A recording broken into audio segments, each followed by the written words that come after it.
Pemuda miskin pencari kayu bakar tak sengaja selamatkan rusa yang terjebak. Tak disangka balasannya buat nasib pemuda itu berubah drastis. Halo sahabat, apa kabar kalian semua? Semoga dalam keadaan sehat dan bahagia ya. Sebelum masuk ke ceritanya silahkan absen terlebih dahulu ya. Kalian semua dari daerah mana saja? Jangan lupa juga untuk like dan subscribe video ini agar kalian semua tidak ketinggalan video-video menarik lainnya. Matahari bersinar terlampau terik siang itu, seolah berniat memanggang ubun-ubun siapa saja yang berani menantang langit di desa Karanganyar. Udara terasa tebal dan mencekik oleh debu kemarau, bercampur dengan aroma getah pinus, tanah kering, dan peluh masam yang menguar kuat dari tubuh Banyu. Pemuda itu berjalan tertatih menuruni jalanan bukit yang berbatu tajam. Punggungnya yang legam, dipenuhi bekas luka goresan rotan dan ranting liar, melengkung memilukan di bawah beban puluhan kilogram kayu bakar. Pakaiannya tidak lagi layak disebut kemeja, hanya helaian kain kusam dan robek di sana-sini yang jahitannya telah lama menyerah pada waktu, memperlihatkan kulit yang terbakar matahari hingga terkelupas. Setiap kali telapak kakinya yang pecah-pecah tanpa alas menginjak kerikil panas, urat-urat di lehernya menegang menahan nyeri yang menjalar hingga ke ubun-ubun. Namun, sungguh luar biasa, tak ada satupun erangan yang lolos dari bibir keringnya yang pucat pasi. Minggir, gembel! Kau menghalangi jalan mobil pikap juragan. Jangan sampai bajumu yang penuh kutu itu menggores ket mobil ini, teriak Mandor Joko, salah satu orang kepercayaan pengepul kayu, sambil menyembunyikan hidungnya di balik rah baju saat berpapasan di tikungan desa. Ia meludah ke tanah, tepat berjarak beberapa sentimeter dari kaki telanjang Banyu. Banyu menghentikan langkahnya sejenak. Dadanya naik turun dengan napas yang tersengal. Ia hanya menunduk dalam. Matanya yang seteduh air danau menatap debu di ujung kakinya tanpa secercah pun kilatan amarah. Maafkan saya, Pak Mandor. Saya akan minggir. Bisiknya dengan suara serak yang nyaris habis, memaksakan tubuhnya yang gemetar hebat untuk bergeser ke tepi selokan yang kotor, membiarkan debu tebal menyapu wajahnya saat mobil melintas dengan kecepatan tinggi. Di tangannya yang sekasar parut, ia kembali menggenggam erat tali tambang rami yang mengikat kayu-kayunya hingga buku-buku jarinya memutih. Ini adalah hasil kerjanya sejak subuh buta, mempertaruhkan nyawa di lereng curam bersarang ular berbisa, hanya demi beberapa lembar rupiah untuk menyambung napasnya yang terasa semakin tipis hari ini. Sesampainya di pelataran pengepul kayu milik Juragan Karta, suasana bising langsung menyambutnya bak tamparan. Suara gergaji mesin dan tawa riuh para pekerja mendominasi udara yang panas. Di tengah pelataran itu, duduklah Juragan Karta di atas kursi goyang jati berpelitur kilap. Pria berperut buncit itu mengenakan kemeja sutra emas yang tampak mencolok dan konyol di tengah lingkungan berdebu. Cincin batu akik raksasa melingkar di setiap jarinya yang gemuk, memantulkan cahaya matahari yang menyilaukan mata. Bau parfum murahan yang teramat menyengat segera menusuk penciuman Banyu, bercampur dengan kepulan asap cerutu tebal yang diembuskan pria angkuh itu ke udara. Cepat timbang sampahmu itu, Banyu. Jangan berlama-lama di sini. Jangan sampai bau miskinmu yang seperti bangkai tikus itu menempel di kayu-kayu kelasku. Suara serak dan melengking Juragan Karta menggelegar ke seluruh penjuru pelataran, menghentikan aktivitas sejenak dan membuat beberapa kuli panggul serta warga desa yang sedang mengantre menoleh, tertawa mengejek tanpa rasa iba sedikitpun. Banyu melangkah pelan, meletakkan beban raksasa di pundaknya dengan hati-hati ke atas timbangan besi berkarat. Terdengar bunyi derit keras sebelum jarum timbangan bergoyang dan menunjuk angka 30 kilogram. Napas Banyu memburu. Keringat dingin membasahi pelipisnya saat ia menatap Juragan Karta dengan sorot mata yang menyiratkan keputusasaan yang sangat dalam. 30 kilo, Juragan. Semuanya kayu mahoni tua yang padat. Saya mohon, hargai sedikit lebih tinggi untuk hari ini. Saya belum makan sejak kemarin pagi, ucap Banyu pelan dan bergetar. Tenggorokannya terasa seperti disayat belati karena kehausan yang ekstrim. Namun ia memaksakan diri menyelipkan nada permohonan yang tulus, membiarkan sisa-sisa harga dirinya terkikis habis di depan pria lalim tersebut demi sesuap nasi.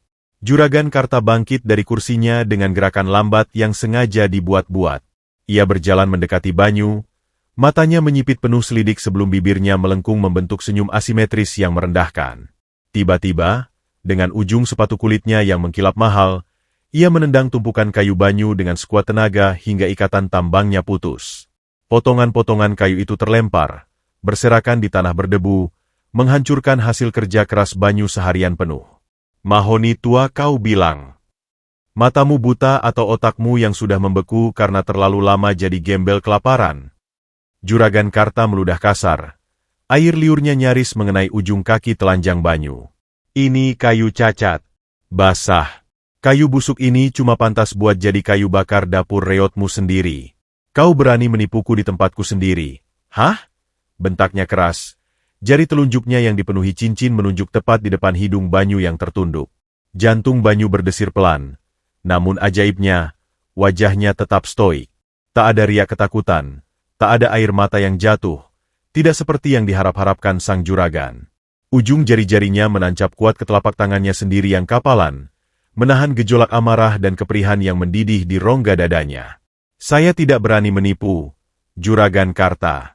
Anda bisa melihat serat kayunya sendiri jika diperiksa. Kayu ini kering dan utuh di bagian dalamnya. Tolonglah. Saya tidak minta banyak, saya hanya butuh Rp20.000 saja untuk membeli beras.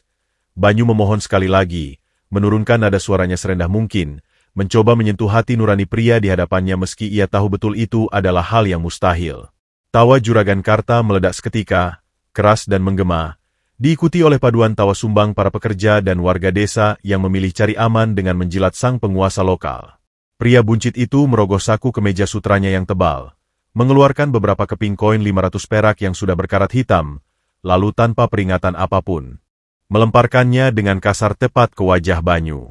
Koin-koin keras itu menghantam tulang pipi dan kening Banyu, hingga meninggalkan rona merah, sebelum bergemerincing jatuh berserakan ke tanah yang kotor berdebu. Itu bayaranmu. 5.000 perak. Ambil di tanah seperti anjing jalanan yang kelaparan, atau tinggalkan kayu busukmu ini dan enyah dari pandanganku sebelum kusuruh anak buahku mematahkan kedua kakimu. Ancam Juragan Karta dengan urat leher yang menonjol keluar, wajahnya memerah padam karena luapan emosi arogan. Ia mendekatkan wajahnya ke telinga Banyu dan berdesis tajam. Heh, manusia gembel bau tanah kuburan. Sampah sepertimu itu cuma pantas jadi keset kakiku. Darah miskinmu itu menular. Minggir sana. Kerumunan mendadak hening membisu. Beberapa orang menatap dengan sorot mata kasihan, namun tak ada satupun yang berani melangkah maju untuk melerai. Kekuasaan Juragan Karta di desa itu mutlak tanpa tanding. Siapa yang berani menentangnya sama saja dengan menandatangani surat penderitaan seumur hidup. Angin siang berembus kencang, menerbangkan debu-debu pasir hingga masuk ke mata Banyu yang merah menahan lelah.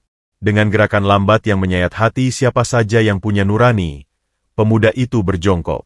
Lututnya yang gemetar dan penuh bekas luka menyentuh kerikil tajam, menggores kulit tipisnya. Perlahan, jari-jarinya yang kasar mengais koin-koin receh itu satu persatu dari tumpukan lumpur kering. Debu menempel di telapak tangannya yang berkeringat, menodai uang logam yang tak seberapa itu. Terima kasih atas kemurahan hati Anda, Juragan, bisik Banyu nyaris tak terdengar, suaranya syarat akan luka yang tertahan. Ia menggenggam erat koin-koin kotor itu hingga tangannya bergetar, lalu memasukkannya ke dalam saku celananya yang berlubang dengan sangat hati-hati. Saat ia perlahan bangkit berdiri, matanya tak lagi menatap ke bawah. Ia mengangkat kepalanya dan menatap lurus ke arah mata Juragan Karta. Untuk 1/sekian detik, udara panas di sekitar mereka mendadak terasa membeku. Ada sesuatu yang ganjil dan mengerikan dalam tatapan pemuda lusuh itu. Bukan tatapan memelas anjing buangan, bukan pula tatapan ketakutan seorang pengecut. Mata seteduh air danau itu kini seolah menyimpan pusaran kedalaman yang tak bisa diukur. Sebuah wibawa tak kasat mata yang entah bagaimana merayap naik dan membuat bulu kuduk Juragan Karta merinding hebat sejenak. Namun rasa takut sesaat itu cepat-cepat ditepis sang juragan dengan dengusan jijik yang dipaksakan. Tunggu apa lagi, sampah cacat? Enyah sana. Bikin perutku mual saja melihat wajah gelandanganmu. Usir Karta sambil mengibas-ngibaskan tangannya, berbalik dengan angkuh kembali ke kursi goyangnya. Banyu membalikan badan tanpa mengucapkan sepatah kata pun. Langkah kakinya gontai dan berat, meninggalkan pelataran berdebu itu diiringi bisik-bisik dan tatapan mencemooh dari punggungnya. Perutnya melilit perih meminta diisi, dan koin 5.000 di sakunya bahkan tidak akan cukup untuk membeli sepiring nasi rames basi sekalipun. Namun, di balik diamnya yang panjang mematung, di balik wajah lelah dan tubuh yang seolah tinggal menunggu waktu untuk hancur itu, Banyu menyimpan ingatan yang tajam bagai silet. Ia mengukir wajah setiap orang yang menertawakannya hari ini, mengukir dalam-dalam setiap kata hinaan yang dilontarkan Karta ke dalam relung benaknya. Ia tahu betul, roda kehidupan akan selalu berputar. Dan Banyu berjanji dalam sunyi, saat hari pembalasan itu tiba, tidak akan ada sedikit pun kata ampunan untuk kesombongan yang tak bertepi ini. Langkahnya yang gontai perlahan membawanya menjauh, kembali menuju hutan yang gelap dan rimbun, tempat di mana takdir ajaibnya telah menanti dalam kesunyian malam yang akan datang. Langit di atas hutan pinus Karanganyar seolah ikut menangisi nasib Banyu malam itu. Awan hitam bergulung mengerikan, menelan sisa-sisa cahaya bulan sebelum memuntahkan badai yang membabi buta. Hujan turun laksana ribuan jarum es yang menusuk kulit, diiringi kilatan petir yang merobek angkasa dan guntur yang menggetarkan bumi. Di bawah sebuah tebing batu dangkal yang lembab, Banyu meringkuk gemetar. Tubuhnya yang kurus kering hanya dibalut sisa-sisa kemeja usang yang basah kuyup. Perutnya melilit hebat, mengeluarkan bunyi nyaring yang terdengar menyedihkan di sela-sela deru angin. Rasa lapar yang merobek lambungnya membuat pandangannya sesekali berkunang-kunang, namun ia hanya bisa memeluk lututnya semakin erat, mencoba mengais sisa-sisa kehangatan dari tubuhnya sendiri yang mulai membiru. Ya Tuhan, jika malam ini adalah batas napasku, aku ikhlas. Gumam Banyu dengan bibir pucat yang bergetar hebat, giginya gemertak menahan dingin yang menusuk hingga ke sumsum tulang. Tapi sungguh, aku hanya ingin merasakan kenyang setidaknya sekali saja sebelum mati. Hanya sepiring nasi hangat, Tuhan.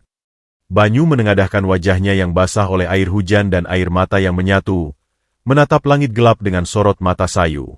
Hinaan juragan Karta siang tadi masih terngiang jelas di telinganya, menyayat harga dirinya hingga tak bersisa. Namun, di tengah ratapan sunyinya, telinga Banyu menangkap sebuah suara aneh. Sayup-sayup, melampaui suara gemuruh badai dan gemersik daun pinus, terdengar sebuah rintihan yang sangat pilu. Suara itu melengking tinggi, penuh dengan penderitaan dan keputusasaan, menggetarkan sesuatu di dasar hati Banyu. Banyu tersentak, memicingkan matanya menembus tirai hujan yang pekat. Suara apa itu? Bisiknya pada diri sendiri, mengusap wajahnya yang basah dengan punggung tangannya yang kasar. Apakah ada orang yang tersesat di cuaca seburuk ini? Atau hewan yang terluka? Banyu bimbang sejenak. Jika ia keluar dari ceruk batu pelindung ini, hawa dingin di luar sana bisa membunuhnya malam ini juga. Namun, rintihan itu terdengar lagi, kali ini lebih panjang dan menyayat hati, seolah memanggil-manggil meminta pertolongan.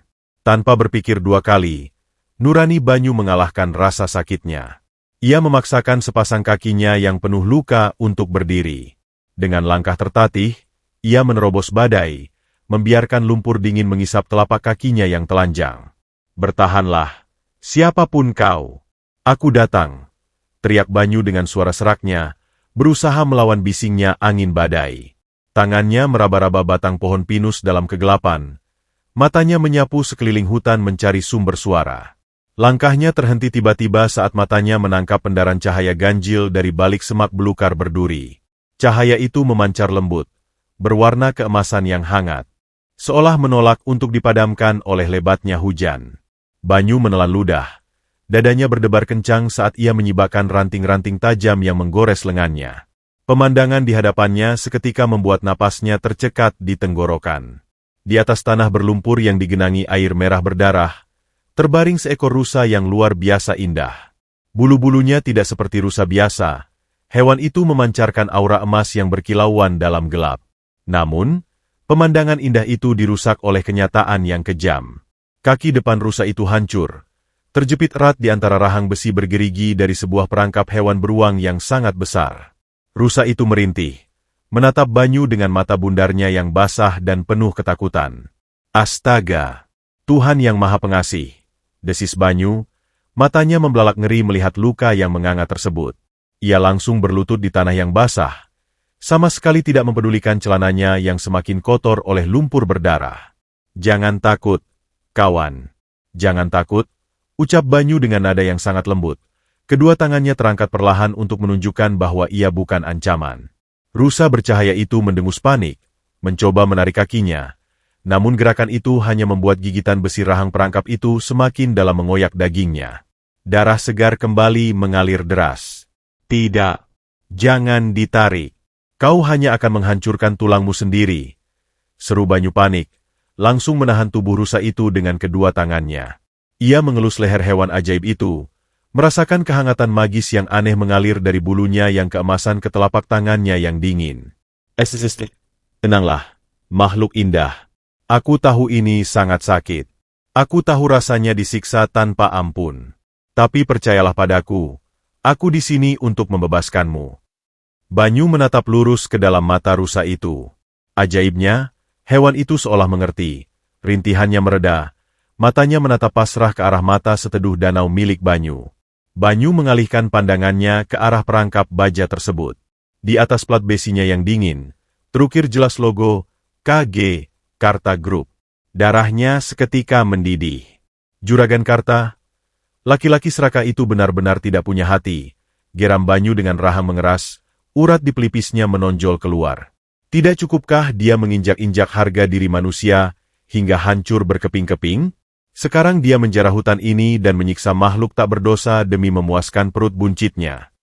Banyu mencengkeram kedua sisi rahang besi perangkap itu. Baja itu tebal, berat, dan licin oleh darah. Bertahanlah, kawan. Ini akan sedikit menyakitkan, ucap Banyu. Ia mengambil napas panjang, memejamkan mata, lalu mengerahkan seluruh sisa tenaga di tubuhnya yang kekurangan gizi. Aarg! Banyu berteriak keras. Urat-urat di leher dan lengannya serasa ingin putus saat ia mencoba membuka paksa rahang besi itu. Namun perangkap itu terlalu kuat. Jari-jari Banyu sampai berdarah karena tergores tepian baja yang tajam. Ia terengah-engah, dadanya naik turun dengan cepat. Tidak, aku tidak boleh menyerah. Jika aku meninggalkanmu, kau akan mati kehabisan darah atau dikuliti oleh anak buah lintah darat itu besok pagi. Banyu meraih sebuah dahan pohon pinus yang tebal dan kokoh di dekatnya. Ia menyelipkan ujung dahan itu ke celah perangkap, menggunakannya sebagai tuas. 1, 2, 3. Lepas. Teriak Banyu sekuat tenaga, menekan dahan itu menggunakan seluruh berat tubuhnya. Terdengar bunyi decitan logam yang memekakan telinga sebelum akhirnya. Dengan bunyi klak yang keras, rahang besi itu berhasil menganga lebar. Rusa emas itu segera menarik kakinya yang gemetar. Ia bebas, namun lukanya terlalu parah. Darah terus mengucur deras dari kaki depan hewan itu. Banyu melempar dahan kayu itu. Wajahnya panik melihat pendarahan yang tidak kunjung berhenti. Darahnya terlalu banyak. Jika dibiarkan, kau tidak akan selamat melintasi hutan ini. Panik Banyu, tangannya gemetar mencoba menahan aliran darah di kaki rusa itu. Ia menunduk menatap dirinya sendiri. Tidak ada kain bersih, tidak ada perban. Yang ia miliki hanyalah kemeja tipis usang yang melekat di tubuhnya, satu-satunya pelindung dari cuaca yang bisa membekukan darahnya malam ini. Hanya butuh 1 detik bagi Banyu untuk membuat keputusan.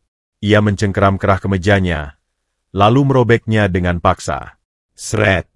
Suara kain robek beradu dengan suara petir. Banyu melepas paksa sisa kain bajunya, membiarkan tubuh bagian atasnya yang kurus, penuh bekas luka rotan, dan kedinginan terekspos sepenuhnya pada badai yang mengamuk. Maafkan aku jika kain ini kotor dan bau, kawan. Bisik Banyu tersenyum tipis, merobek kain kemejanya menjadi pita-pita panjang. Dengan sangat hati-hati dan penuh kasih sayang, ia membalut luka yang menganga di kaki rusa ajaib itu, mengikatnya kuat-kuat untuk menghentikan pendarahan. Hanya ini yang kumiliki di dunia ini. Pakaian compang-camping dari seorang gembel yang tidak berharga. Tapi malam ini, biarlah kain hina ini menyelamatkan nyawamu yang berharga. Setelah ikatan itu terpasang dengan baik, Banyu jatuh terduduk. Tenaganya benar-benar habis. Napasnya putus-putus, dan bibirnya membiru parah karena hipotermia yang mulai menyerang. Nah, pergilah menjauh dari tempat terkutuk ini, ucap Banyu lemah. Tangannya yang gemetar mengelus kepala rusa itu untuk terakhir kalinya. Hiduplah yang lama. Jangan biarkan manusia-manusia rakus menyentuhmu lagi. Rusa bersinar keemasan itu tidak langsung pergi. Hewan mistis itu berdiri dengan susah payah, lalu menundukkan kepalanya yang anggun. Ia menempelkan dahi basahnya yang bercahaya ke dada Banyu yang terbuka dan menggigil. Sebuah kehangatan yang luar biasa, selembut sinar mentari pagi, tiba-tiba mengalir masuk menembus kulit Banyu, meresap ke dalam jantungnya, mengusir rasa dingin dan lapar yang menyiksa. Banyu terpaku, matanya melebar menatap keajaiban di hadapannya. Rusa emas itu menatap wajah Banyu lekat-lekat dengan mata bundarnya yang memancarkan kebijaksanaan kuno, seolah sedang membaca setiap guratan penderitaan, kesabaran, dan ketulusan hati pemuda miskin di depannya. Malam itu, di tengah amukan badai dan kesombongan dunia yang merendahkannya, sebuah ikatan karma yang sangat kuat baru saja terjalin, bersiap memutarbalikan roda takdir dengan cara yang tak pernah dibayangkan siapapun. Badai masih mengamuk beringas di luar sana, merobek-robek dedaunan pinus dan menghantam bumi dengan cambuk airnya yang kejam. Namun, di dalam ceruk batu yang sempit itu, sebuah anomali alam sedang terjadi. Waktu seakan berhenti berdetak. Deru angin yang memekakan telinga mendadak terdengar seperti bisikan pelan yang teredam. Kehangatan yang merambat dari dahi rusa bercahaya keemasan itu ke dada Banyu yang telanjang bukan lagi sekadar ilusi. Itu adalah aliran energi murni yang berdenyut seirama dengan detak jantungnya. Banyu memejamkan mata. Napasnya yang semula tersengal-sengal dan bergetar hebat perlahan teratur. Rasa dingin yang tadi nyaris membekukan sumsum tulangnya menguap tanpa sisa. Lebih dari itu, nyeri otot yang menyiksanya bertahun-tahun, rasa perih akibat goresan rotan di punggungnya, hingga lambungnya yang melilit karena kelaparan ekstrim, berangsur-angsur sirna. Tubuhnya yang kurus kering terasa dipenuhi oleh kekuatan baru yang tak bisa dijelaskan oleh akal sehat. Ketika Banyu membuka matanya perlahan, hewan ajaib itu telah menarik kepalanya. Rusa itu mundur selangkah dengan sisa-sisa kakinya yang pincang namun telah tertutup balutan kain kemeja Banyu yang lusuh. Mata bundar hewan itu menatap langsung ke dalam manik mata Banyu. Tatapan itu begitu purba, begitu dalam, seolah mampu menguliti setiap lapisan penderitaan yang Banyu simpan dalam diamnya selama ini. Dan pada detik yang membekukan napas itu, keajaiban sesungguhnya pun dimulai. Kelopak mata rusa emas itu berkedip pelan. Dari sudut matanya yang indah, meneteslah sebulir air mata. Namun, tetesan itu tidak pecah saat membentur udara. Cairan itu memadat, mengkristal dengan kecepatan yang tak masuk akal, dan memantulkan pendaran cahaya yang menyilaukan. Ting! Sebuah suara nyaring terdengar saat tetesan itu menghantam permukaan batu yang keras. Bukan suara percikan air, melainkan suara benturan benda padat yang teramat padat. Banyu melebarkan matanya hingga nyaris keluar dari kelopaknya. Tangannya yang masih kasar dan kotor oleh lumpur terulur dengan gemetar, meraba benda sekepal tangan bayi yang baru saja jatuh di antara kedua lututnya. Benda itu sedingin es, namun memancarkan kilau prisma yang menyilaukan hingga ke dasar rongga mata Banyu. Itu adalah sebuah berlian. Sebuah berlian mentah murni dengan ukuran yang tak tertandingi oleh perhiasan manapun di etalase toko termewah di dunia. Apa ini? Tuhan, apakah mataku mulai berhalusinasi karena kelaparan? Bisik Banyu terbata-bata, suaranya tercekat di tenggorokan yang tiba-tiba mengering. Denyut nadinya berpacu gila-gilaan, seolah ingin mendobrak keluar dari dadanya. Sebelum Banyu mampu memproses kewarasannya, rusa emas itu kembali meneteskan air matanya. Ting, ting, klak, 3, 5, hingga belasan tetes air mata jatuh berhamburan ke atas tanah berlumpur, berubah menjadi bongkahan-bongkahan berlian dengan berbagai ukuran. Kilau cahayanya menerangi seluruh sudut ceruk tebing yang gelap itu, mengubah tempat kumuh tersebut menjadi etalase harta karun dari negeri dongeng. Namun, mukjizat itu belum selesai. Rusa tersebut tiba-tiba menundukkan kepalanya, mengarahkan tanduk kirinya yang megah ke dada Banyu. Di pangkal tanduk tersebut, terdapat retakan dalam akibat hantaman perangkap beruang milik anak buah Karta. Perlahan, retakan itu memancarkan cahaya keemasan yang teramat panas dan menyilaukan, memaksa Banyu menyipitkan mata dan menutupi wajah dengan lengannya. Kerak, tanduk itu patah dan terlepas. Rusa itu mendorong pelan tanduk raksasanya itu tepat ke pangkuan Banyu. Saat benda itu mendarat di atas kedua paha Banyu, pemuda itu nyaris terjengkang ke belakang karena bobotnya yang tidak masuk akal. Banyu terengah-engah, dengan susah payah ia menahan benda bercabang itu dengan kedua tangannya. Teksturnya keras, padat, dan warnanya kuning mengkilap tanpa sedikit pun cacat. Itu bukan lagi tanduk tulang. Itu adalah emas murni 24 karat. Bongkahan emas murni sebesar lengan pria dewasa. Ini tidak mungkin. Siapa kau sebenarnya? Banyu mendongak menatap hewan itu dengan bibir gemetar. Matanya kini berkaca-kaca menyadari besarnya anugerah yang baru saja diturunkan langit kepadanya. Rusa emas itu tidak menjawab, melainkan hanya mengembuskan napas panjang dari hidungnya, menghasilkan suara berdengung melodis yang membuat hati Banyu bergetar haru. Hewan ajaib itu kemudian membalikkan badannya. Ia melangkah pincang keluar dari ceruk tebing, menembus derasnya badai.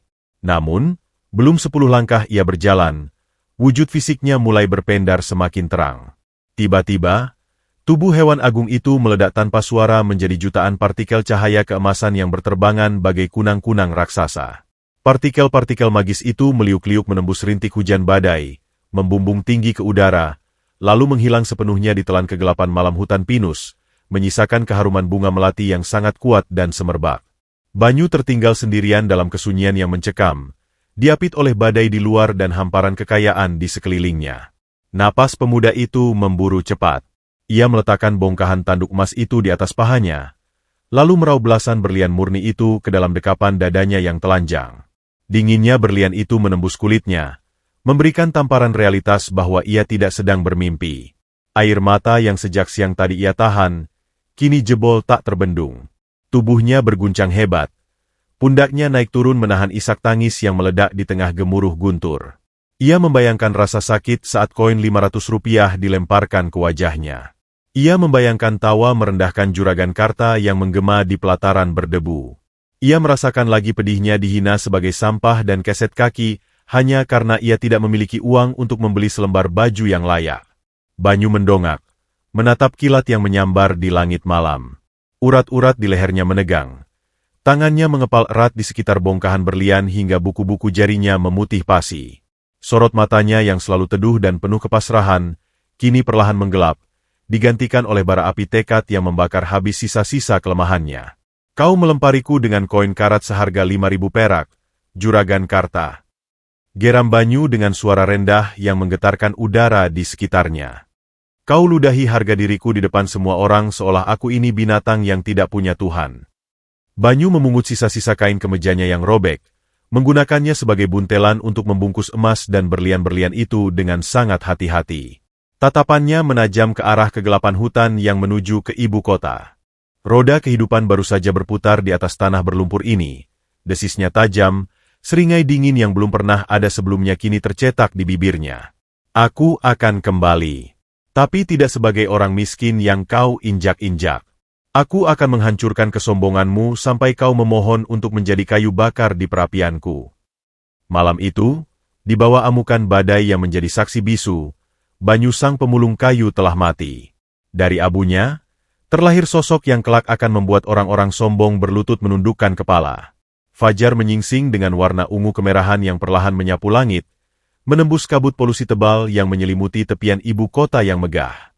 Banyu berdiri kaku di atas trotoar beton yang dingin, tubuh kurusnya yang nyaris telanjang menjadi anomali paling mencolok di antara barisan gedung pencakar langit berlapis kaca yang memantulkan keangkuhan modern. Ujung-ujung jarinya mati rasa, dan telapak kakinya yang hancur meninggalkan jejak tipis darah kering bercampur lumpur hutan di atas lantai pualam kawasan distrik finansial elit tersebut. Di depan dadanya, terdekap dengan kehati-hatian tingkat tinggi sebuah buntelan kain lusuh berbau tanah basah dan keringat, sisa kemejanya yang dirobek paksa semalam demi membalut luka sang rusa emas.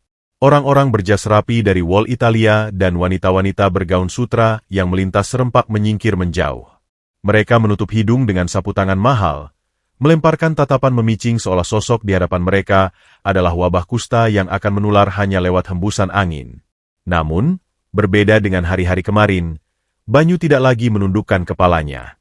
Matanya yang selalu seteduh air danau kini membeku sedingin es glasial, menatap lurus menembus dinding kaca raksasa dengan ukiran aksara berlapis emas, toko perhiasan dan appraisal berlian VVIP Grand Surya. Hembusan udara dari pendingin ruangan yang membekukan tulang langsung menyambar kulit rentannya saat sensor otomatis membuka pintu kaca ganda toko tersebut. Sepasang satpam berbadan tegap Baal Gojo dengan seragam hitam seketika menahan napas. Wajah mereka kontan memerah padam, urat leher mereka menonjol menahan kombinasi rasa jijik dan amarah melihat sosok gelandangan penuh luka koreng berani menodai karpet kasmir di dalam tempat suci kaum konglomerat. Salah satu satpam sudah menghunus tongkat pemukul baja ringannya, bersiap mengayunkannya untuk mematahkan kaki Banyu layaknya mengusir anjing liar yang rabies. Namun, sebelum tongkat itu terayun, dengan gerakan yang teramat tenang dan lambat tanpa sedikit pun keraguan, pemuda lusuh itu membuka ikatan buntelan kain kotornya di atas meja etalase berlapis bludru merah marun. Maaf, Tuan, Tempat ini bukan tempat penampungan sedekah. Hardik sang manajer toko yang buru-buru keluar dari ruang privasi, hidungnya mengkerut tajam hingga kacamata bacanya merosot. Namun, rentetan kalimat sinisnya terhenti secara mendadak. Udara di dalam ruangan luas itu seakan tersedot habis ke dalam ruang hampa. Bunyi gemertak logam berat bergema ketika Banyu meletakkan bongkahan emas murni berbentuk patahan tanduk raksasa, diiringi belasan batu kristal mentas ukuran kepalan bayi yang langsung memancarkan kilau prisma menyilaukan di bawah sorotan lampu gantung kristal Swarovski. Mulut manajer itu menganga lebar. Bola matanya melotot hingga nyaris melompat keluar dari rongganya. Tiba-tiba saja, lutut tuanya kehilangan struktur tulang. Keringat dingin sebesar biji jagung seketika membanjiri dahi dan pelipisnya. Tangan keriput manajer itu bergetar hebat tak terkendali saat memasang kaca pembesar di mata kanannya. Jari telunjuknya menyentuh permukaan berlian itu dengan kehati-hatian yang berlebihan, seolah ia sedang menyentuh organ jantung dari dewa yang turun ke bumi. 24 karat, tingkat kemurnian flawless absolut, tanpa satu pun titik cacat karbon. Dan emas ini bukan biji emas biasa dari tambang manapun di dunia. Kepadatannya benar-benar tidak terukur oleh nalar. Suaranya bergetar parau.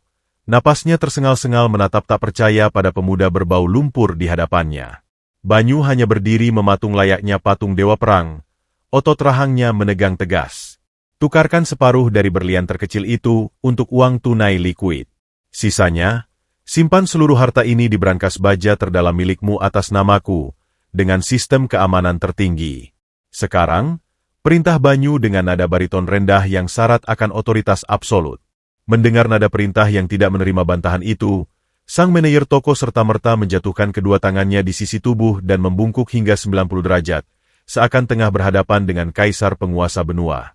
Hanya dalam hitungan jam, roda nasib itu berputar dengan kecepatan cahaya. Banyu mendapati dirinya terduduk bersandar di atas sofa kulit buaya albino yang sangat langka di dalam ruangan penthouse VVIP Bank Internasional Pusat. Di atas meja marmer hitam Italia di hadapannya, tersaji secangkir teh seduhan daun emas termahal dan sebuah kotak beludru kecil. Di dalam kotak itu, terbaring sebuah kartu metalik tebal berwarna hitam pekat dengan ukiran naga emas menyala, kartu Black Centurion Infinity yang kuotanya hanya dimiliki oleh kurang dari 5 manusia super kaya di negara ini. Direktur utama bank tersebut, seorang pria aristokrat yang biasanya hanya mau repot-repot bersalaman dengan para menteri kabinet, kini berlutut dengan satu kaki menumpu di atas karpet Persia kuno, menyodorkan dokumen pengesahan dengan kedua belah tangan yang gemetar hebat. Tuan Muda Banyu, dana likuid murni sebesar 8 triliun rupiah telah sepenuhnya diverifikasi dan masuk rekening tanpa batas milik Anda. Kartu di hadapan Anda ini memiliki kekuatan untuk membeli distrik apapun di atas bumi ini tanpa memerlukan persetujuan bank. Kami, seluruh staf eksekutif bank ini, adalah pelayan abdi Anda mulai dari helaan napas detik ini, ucap sang direktur dengan nada penuh pemujaan, sama sekali tidak mempedulikan bau apak dan noda lumpur kering dari tubuh Banyu yang telah menodai sofa seharga ratusan juta rupiah tersebut. Banyu meraih kartu hitam legam itu. Permukaan titaniumnya terasa dingin membekukan di ujung jarinya yang kasar dan berkapalan penuh luka. Ia menatap lurus deretan angka 0 yang berbaris tiada habisnya di layar tablet yang disodorkan sang direktur.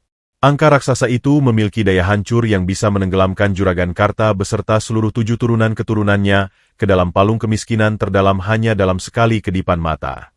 Namun, alih-alih merayakannya dengan tawa kemenangan, tatapan Banyu justru semakin menggelap pekat. Otak briliannya yang selama ini terkungkung dan disembunyikan oleh kemiskinan mulai berputar cepat, menyusun sebuah skenario dendam yang mematikan. Ia bisa saja keluar dari gedung pencakar langit ini, memborong selusin setelan jas Armani pesanan khusus, menyewa 1 batalion konvo Rolls-Royce Phantom, dan melindas rumah mewah Juragan Karta siang ini juga hingga rata dengan tanah. Namun, itu terlalu instan, terlalu mudah. Kematian atau kebangkrutan kilat untuk sebuah kesombongan yang mengakar adalah sebuah bentuk anugerah, bukan hukuman sepadan. Banyu menginginkan kehancuran yang merambat perlahan, menyiksa setiap urat saraf, dan mempermalukan musuhnya dengan telak di depan ratusan pasang mata yang dulu ikut andil menertawakannya. Lebih jauh lagi, ia memiliki misi rahasia. Ia ingin menguji kemurnian hati manusia. Ia ingin melihat siapa yang masih memiliki sisa-sisa hati nurani di desa yang telah membusuk itu saat ia berada di titik paling hina dan tidak berdaya. Siapkan 1 tim pengacara korporat paling kejam dan 1 divisi akuisisi bayangan terbaik yang kalian miliki. titah Banyu memecah kesunyian ruangan mewah itu. Suaranya mengiris udara sedingin angin malam badai. Pantau dan rekam setiap pergerakan sekecil apapun dari perusahaan Karta Group. Beli semua hutang jatuh tempo mereka. Sabotase semua vendor material mereka dari belakang tanpa meninggalkan jejak. Tapi ingat satu hal, jangan pernah lakukan eksekusi akhir sampai aku sendiri yang memberikan komando. Biarkan lintah darat brengsek itu merasa sedang berpesta di puncak dunia, tepat sebelum kita mematahkan kedua kakinya dan melemparnya ke dasar jurang. Sang direktur bank meneguk ludah kasarnya, menundukkan kepalanya semakin dalam ke lantai hingga hidungnya nyaris menyentuh karpet, merasakan aura dominasi dan insting membunuh yang luar biasa pekat menguar dari pemuda gembel di hadapannya. Sebelum matahari mencapai zenit tertingginya, Banyu telah mengunci diri di dalam toilet umum stasiun kereta yang berbau pesing dan kotor. Ia berdiri mematung, menatap pantulan dirinya yang menyedihkan di cermin wastafel yang retak. Di tangannya, terlipat rapi sebuah kemeja sutra murni pemberian direktur ban yang memaksa dan memohon agar ia mengganti bajunya demi kelayakan. Banyu meremas kemeja sutra selembut awan itu, merasakan tekstur kemewahan di telapak tangannya. Lalu, dengan satu tarikan napas panjang tanpa penyesalan, ia melemparkan baju seharga puluhan juta itu ke dalam tong sampah berkarat di sudut ruangan. Ia berjongkok, memungut kembali sisa-sisa kain robek bermotif kotak-kotak kusam yang telah menyelamatkan nyawa rusa emasnya semalam. Perlahan, ia mengenakan kembali pakaian compang-camping itu. Ia membiarkan dadanya yang dipenuhi memar dan bekas cambukan rotan mengintip dari balik celah robekan kain. Ia dengan sengaja menggosokkan telapak tangannya ke dinding lembab dan mengotori kembali wajah serta lengannya dengan debu. Ia mengubur sang miliarder baru dalam-dalam dan membangkitkan kembali sosok Banyu si pemulung kayu. Bau, hina, miskin, dan tidak berharga sepeser pun di mata duniawi. Namun kali ini, jauh di balik saku celananya yang penuh jahitan kasar, bersemayam sebuah kartu titanium hitam pekat yang memiliki kekuatan finansial untuk meruntuhkan perekonomian satu kota. Ia kini adalah serigala yang mengenakan kulit domba tertindas. Menjelang sore hari, bayangan panjang dan rapuh milik Banyu kembali menyapu jalanan berbatu desa Karanganyar. Udara kering dan panas langsung menyambutnya, membawa serta aroma debu tanah, getah pohon, dan sisa asap cerutu murahan yang sangat menohok ingatannya. Beberapa warga yang sedang berkumpul menikmati es teh di warung kopi desa serempak menoleh. Mereka memicingkan mata, lalu sedetik kemudian mendengus merendahkan melihat Banyu yang kembali berjalan gontai dengan tangan kosong, tubuh yang semakin kurus babak belur, dan pakaian yang nyaris telanjang bulat. Hei, lihat itu. Gembel abadi kita akhirnya pulang. Kupikir jasadnya sudah membusuk dimakan anjing liar semalam di hutan karena kedinginan. Teriak mandor Joko dari seberang jalan, sengaja mengeraskan suaranya demi memancing gelak tawa riuh penuh penghinaan dari seluruh penjuru warung. Banyu menghentikan langkahnya yang pincang. Matanya yang tajam seperti elang menyapu satu persatu wajah yang sedang terbahak, merekam secara permanen setiap gigi yang menyeringai, setiap ludah yang dibuang jijik ke arahnya. Ujung bibir kering Banyu berkedut samar, membentuk sebuah senyuman asimetris yang sangat tipis, nyaris tak terlihat, namun memancarkan aura es yang teramat mematikan. Tertawalah. Batinnya berbisik dalam keheningan yang memekakan telinga. Jari kasarnya meremas ujung kartu hitam di dalam sakunya hingga urat di punggung tangannya bermunculan. Tertawalah sepuas kalian selagi paru-paru kalian masih diizinkan menghirup udara gratis. Permainan baru saja dimulai, dan akulah sang bandar yang memegang kendali atas dadunya. Pagi itu, langit di atas desa Karanganyar seakan enggan memancarkan rona cerahnya, tertutup oleh awan kelabu tipis yang menggantung rendah bagaikan firasat buruk yang siap mencekik leher penduduk. Ketelanjangan kemiskinan desa itu dikoyak secara brutal oleh suara gemuruh raksasa mesin diesel yang memekakan telinga. Tanah berdebu di bawah kaki keropos warga bergetar hebat saat dua unit ekskavator berwarna kuning terang merayap masuk bagaikan monster besi pemakan segalanya. Asap hitam pekat menyembur dari knalpot kendaraan berat tersebut, menutupi sinar matahari dan menyebarkan aroma bahan bakar yang membuat dada sesak. Di belakang monster-monster besi itu, sebuah mobil sedan mewah berwarna hitam mengkilat meluncur mulus, membelah kerumunan warga yang langsung menyisih dengan lutut gemetar ketakutan. Pintu mobil terbuka, dan Juragan Karta melangkah keluar dengan keangkuhan seorang tiran yang merasa memiliki nyawa setiap manusia di atas tanah tersebut. Pria berperut buncit itu mengenakan kemeja batik sutra bercorak emas yang menyilaukan mata, kontras dengan gubuk-gubuk reot di sekelilingnya yang atapnya hanya terbuat dari daun rumbia membusuk. Ia menghisap cerutu besarnya dalam-dalam, lalu mengembuskan asap tebal bercampur aroma parfum murahan yang teramat menyengat, membuat beberapa anak kecil di kejauhan terbatuk-batuk menahan mual. Di tangannya yang dihiasi cincin-cincin akik raksasa, tergenggam setumpuk map merah berisi surat-surat perjanjian hutang berbunga mencekik yang telah direkayasa sedemikian rupa untuk menjerat para warga miskin hingga ke anak cucu mereka. Target pertama dari kekejian pagi itu bukanlah lahan kosong, melainkan sebuah bangunan semi-permanen berdinding anyaman bambu yang kondisinya sangat memprihatinkan. Itu adalah Yayasan Kasih Semesta, sebuah panti asuhan kecil dan reot yang selama ini dihidupi dari keringat dan air mata Laras. Gadis buru petik teh itu langsung berlari keluar dari dalam bangunan. Wajahnya pucat pasi melihat rahang baja ekskavator itu telah terangkat, siap meluluh lantakan satu-satunya tempat berlindung bagi belasan anak yatim piatu yang kini menangis histeris saling berpelukan di balik pintu yang rapuh. Laras, dengan tangan kasarnya yang kapalan karena bertahun-tahun memetik daun teh di bawah terik matahari, merentangkan kedua lengannya lebar-lebar untuk membarikade bangunan tersebut. Pakaiannya yang kusam dan dipenuhi tambalan basah oleh keringat dingin, namun matanya memancarkan keberanian seorang ibu yang melindungi anak-anaknya dari cengkeraman serigala kelaparan. Juragan Karta, saya mohon, demi Tuhan yang Maha Pengasih, hentikan mesin-mesin ini. Jerit Laras dengan suara seraknya yang pecah di udara berdebu, air matanya mengalir deras membasahi pipinya yang kotor. Gadis itu menjatuhkan dirinya ke tanah, berlutut di atas kerikil tajam hingga lututnya tergores berdarah, mengatupkan kedua tangannya tinggi-tinggi dalam sebuah permohonan yang menyayat hati nurani siapapun yang melihatnya. Hutang panti asuhan ini baru jatuh tempo bulan depan. Saya janji akan bekerja 2 kali lipat, 3 kali lipat, siang dan malam untuk membayarnya. Tapi tolong, jangan hancurkan tempat ini sekarang. Anak-anak ini tidak punya tempat lain untuk bernaung. Juragan, mereka akan mati kelaparan dan kedinginan di jalanan. Ratapnya penuh keputusasaan. Juragan Karta hanya mendengus sinis. Senyum asimetrisnya melebar memperlihatkan giginya yang kuning karena nikotin. Ia melangkah mendekati Laras. Ujung sepatu kulitnya yang mengkilat sengaja menendang debu ke wajah gadis malang yang tengah berlutut itu. Tutup mulutmu, perempuan rendahan. Janjimu itu sama busuknya dengan bau badanmu. Bunga hutang yayasan rongsokan ini sudah membengkak puluhan kali lipat.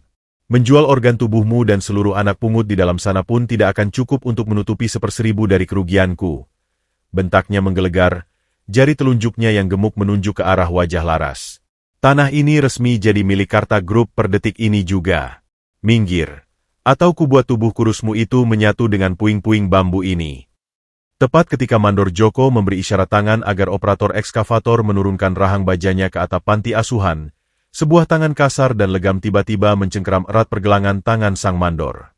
Cengkeraman itu begitu kuat, sedingin es, dan mematikan, membuat Mandor Joko memekik tertahan karena merasa tulang pergelangannya nyaris remuk seketika.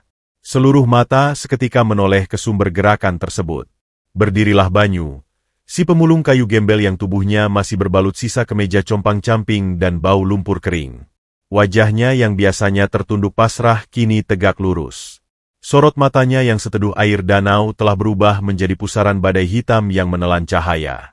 Di balik saku celananya yang berlubang, jari-jari Banyu menyentuh permukaan dingin kartu titanium hitam tanpa batas miliknya, menahan dorongan liar untuk membeli nyawa Juragan Karta dan menghancurkannya detik itu juga.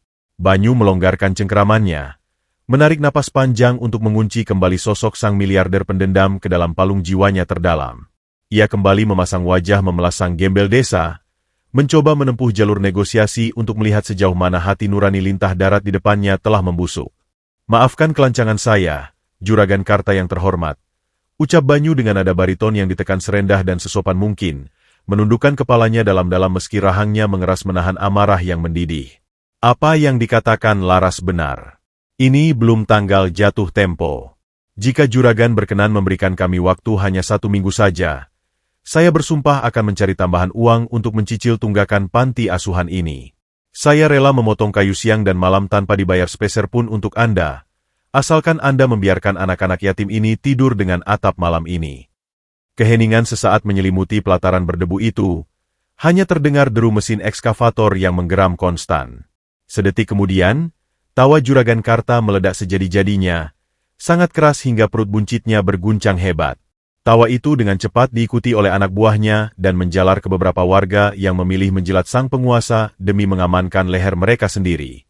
Wah, wah, wah. Lihat siapa pahlawan kesiangan kita hari ini.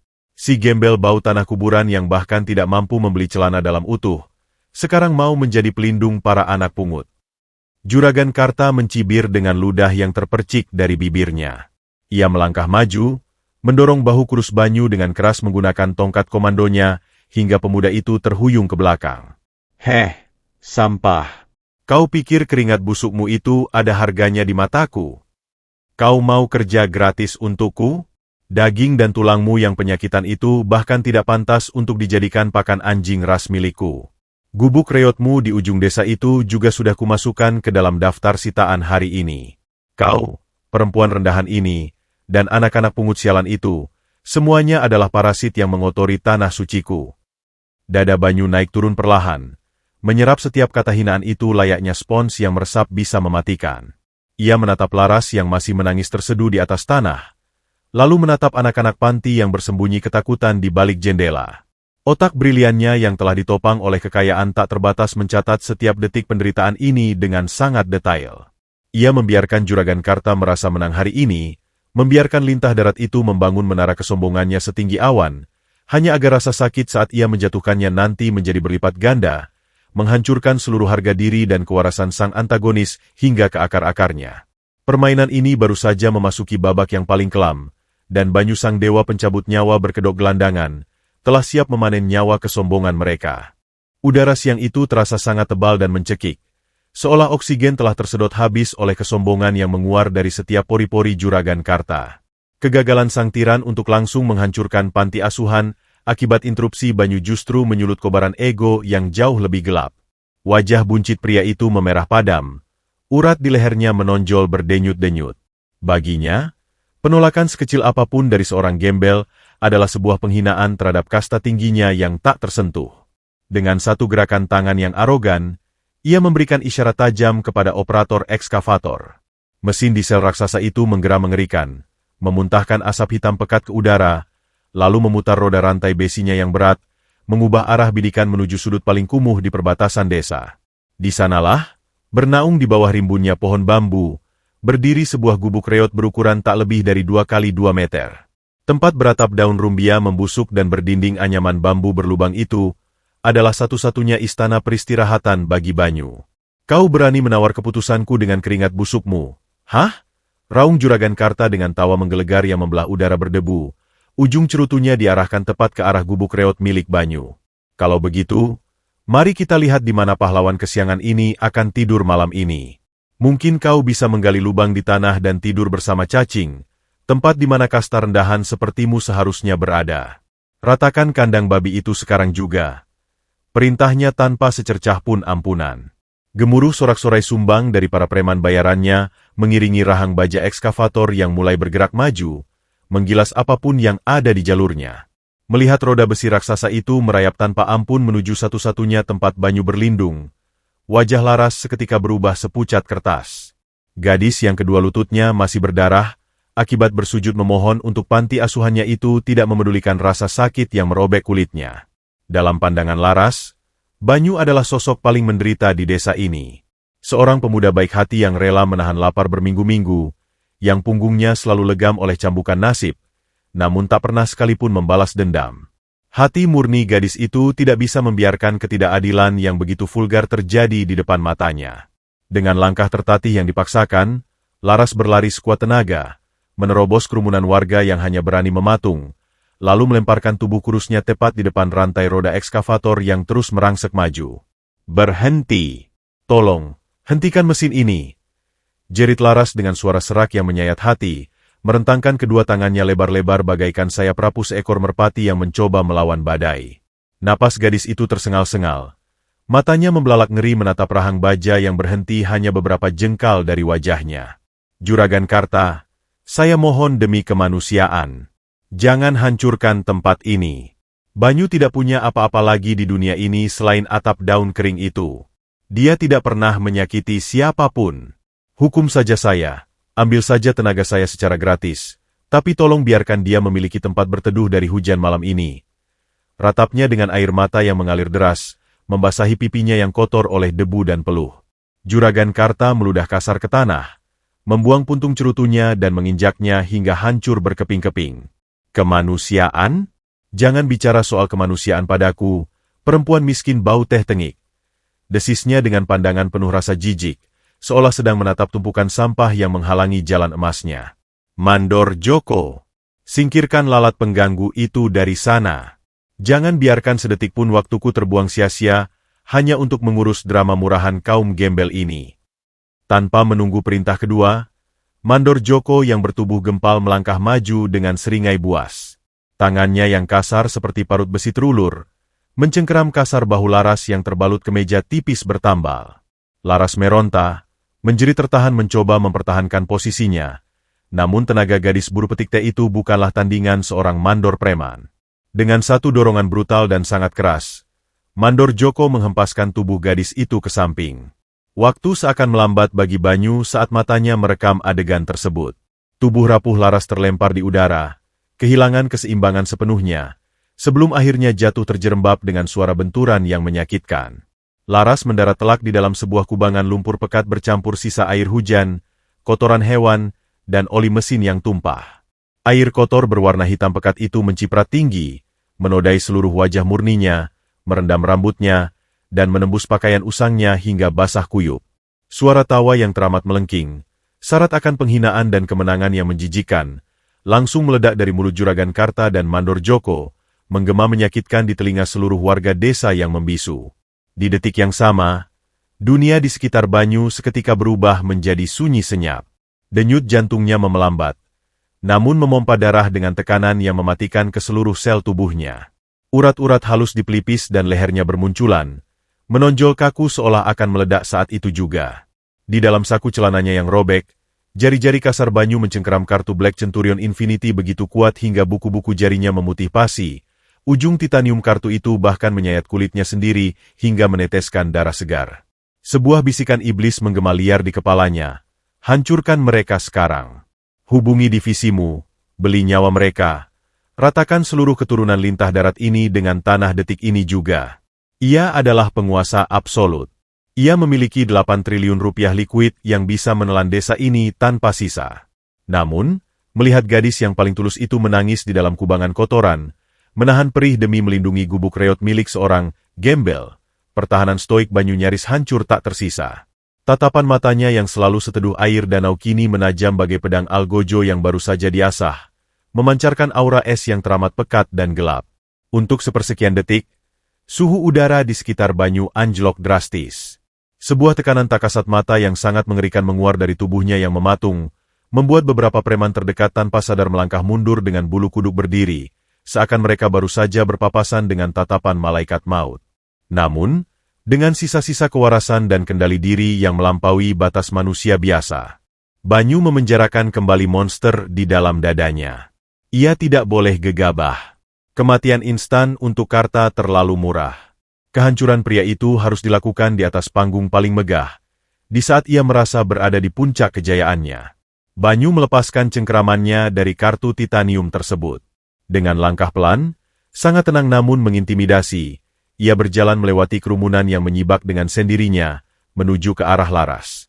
Banyu berlutut di tengah kubangan lumpur itu, sama sekali tidak mempedulikan celananya yang semakin kotor dan bau. Kedua tangannya yang besar dan kasar dengan sangat lembut menyentuh bahu Laras yang bergetar hebat. Ia mengangkat tubuh gadis itu, lalu menggunakan ujung sisa kain kemejanya sendiri yang tak kalah kotor untuk menyeka lumpur hitam dari pipi Laras dengan kelembutan yang luar biasa. "Maafkan aku, Laras. Maafkan ketidakberdayaku yang membuatmu terluka," bisik Banyu tepat di telinga gadis itu. Suaranya sangat pelan, bergetar menahan ledakan emosi kosmik di dadanya. Namun di balik kata maaf yang terdengar rapuh itu, Laras bisa melihat kilatan api biru yang sangat mengerikan di mata sang pemulung kayu. Sebuah janji yang terucap dalam diam. Kera-aak. Suara kayu yang patah dan bambu yang remuk berkeping-keping mengoyak udara saat rahang ekskavator itu akhirnya menghantam gubuk Banyu, meratakannya dengan tanah berdebu dalam hitungan detik. Harta benda satu-satunya di dunia ini telah musnah. Namun, Banyu bahkan tidak menoleh sedikit pun ke arah puing-puing itu. Matanya hanya terpaku menatap wajah Laras yang menangis, sementara benaknya terus memutar setiap tawa hina yang keluar dari mulut Juragan Karta. Hari ini, sang miliarder yang menyamar telah kehilangan gubuk reotnya, namun sebagai gantinya, Juragan Karta tanpa sadar baru saja menandatangani surat kematian untuk seluruh dinasti kesombongannya yang akan segera ditagih secara tunai. Malam turun menyelimuti desa Karanganyar bagaikan kain kafan hitam legam yang mencekik leher. Angin kemarau berhembus membawa hawa dingin yang menusuk hingga ke sumsum tulang, menyapu sisa-sisa debu dari puing-puing gubuk banyu yang siang tadi telah luluh lantak digilas rahang baja ekskavator. Di tengah kegelapan yang hanya diterangi cahaya bulan pucat, Banyu duduk bersila di atas tanah yang dingin, dikelilingi oleh serpihan anyaman bambu dan daun rumbia yang hancur. Tubuhnya yang kurus kering dan dipenuhi luka memar tampak semakin menyedihkan dalam balutan sisa kemeja compang-camping yang kini kaku oleh lumpur kering. Namun, di balik postur tubuhnya yang seolah telah menyerah pada kejamnya takdir, mata seteduh air danau itu justru berkilat tajam di bawah bayang-bayang malam. Di dalam saku celananya yang robek, jari-jarinya yang kasar membelai permukaan licin dari kartu Black Centurion Infinity, sebuah senjata absolut yang tengah tertidur pulas, menunggu perintah tuannya untuk melepaskan badai kehancuran finansial berskala masif ke atas kepala musuh-musuhnya. Keheningan malam yang sunyi itu tiba-tiba dirobek secara brutal oleh deru kasar mesin dari belasan sepeda motor yang membelah jalanan desa. Cahaya obor kuning kemerahan dan lampu sorot kendaraan yang menyilaukan menembus kegelapan, mengusir bayangan malam dan menggantikannya dengan aura teror yang mencekam. Banyu mendongak perlahan. Otot rahangnya menegang kaku saat matanya menangkap siluet Mandor Joko beserta belasan preman bayaran Karta Group yang melompat turun dari kendaraan mereka. Di tangan para algojo bertubuh gempal itu, tergenggam erat jerigen-jerigen plastik berisi cairan bening kekuningan yang aroma menyengatnya langsung meracuni udara murni malam itu. Bau bensin. Target mereka bukanlah puing gubuk banyu, melainkan tumpukan besar kayu mahoni kering di sudut pelataran, hasil jerih payah Banyu memulung di hutan selama berbulan-bulan yang sengaja ia kumpulkan sebagai tabungan untuk menebus panti asuhan Laras. Tanpa membuang waktu sedetik pun, Mandor Joko menendang tumpukan kayu itu hingga berantakan, lalu menyiramkan berliter-liter bensin ke atasnya dengan tawa buas yang menggema di kesunyian desa. Banyu tersentak bangkit, memaksakan kedua kakinya yang penuh luka untuk melangkah maju guna menghentikan kegilaan tersebut, namun terlambat. Sebuah obor yang menyala terang dilemparkan tepat ke tengah tumpukan. Suara ledakan tumpul terdengar saat api seketika menyambar bensin, berkobar hebat ke udara dengan lidah api raksasa yang menjilat langit malam. Gelombang panas yang luar biasa ekstrim langsung menghantam wajah Banyu, membakar sisa-sisa udara dingin, sementara suara gemertak kayu yang hangus terdengar laksana tawa mengejek dari takdir yang menertawakan kemiskinannya. Sisa-sisa mata pencahariannya, ilusi dari satu-satunya penyambung hidup sang gembel, kini musnah menjadi abu dalam hitungan detik. Tepat ketika Banyu mematung menatap kobaran api yang memantul di bola matanya, sebuah tendangan keras dan membabi buta dari arah belakang menghantam telak tulang punggungnya. Suara benturan daging beradu dengan sepatu but tebal terdengar mengerikan, disusul oleh erangan tertahan dari tenggorokan Banyu saat tubuhnya terlempar ke depan dan jatuh terjerembab dengan keras ke atas tanah berkerikil. Belum sempat ia menarik napas untuk meredakan nyeri yang melumpuhkan sarafnya, dua orang preman berbadan besar telah mencengkeram kasar kerah bajunya yang robek dan rambutnya yang berdebu. Mereka menyeret tubuh Banyu tanpa ampun melintasi tanah berbatu, menggores kulit dada dan perutnya yang tak terlindungi hingga meneteskan darah segar, membawanya mendekat ke arah nyala api yang memanggang kulit. Di balik jendela-jendela rumah kayu yang tertutup rapat di sekeliling pelataran, puluhan pasang mata warga desa hanya berani mengintip dengan wajah pucat pasi dan tubuh bergetar ketakutan. Tak satu pun dari pengecut itu berani melangkah keluar untuk menolong pemuda malang yang sedang disiksa bak binatang liar tersebut. Di tengah penyiksaan sadis itu, sebuah sedan mewah berwarna hitam mengkilat meluncur pelan dan berhenti tepat di depan kobaran api. Pintu mobil terbuka, memuntahkan sosok Juragan Karta yang melangkah keluar dengan keangkuhan seorang kaisar tiran. Pria buncit itu mengenakan setelan jas sutra berwarna merah marun, sangat kontras dan salah tempat di tengah lingkungan kumuh yang sedang terbakar.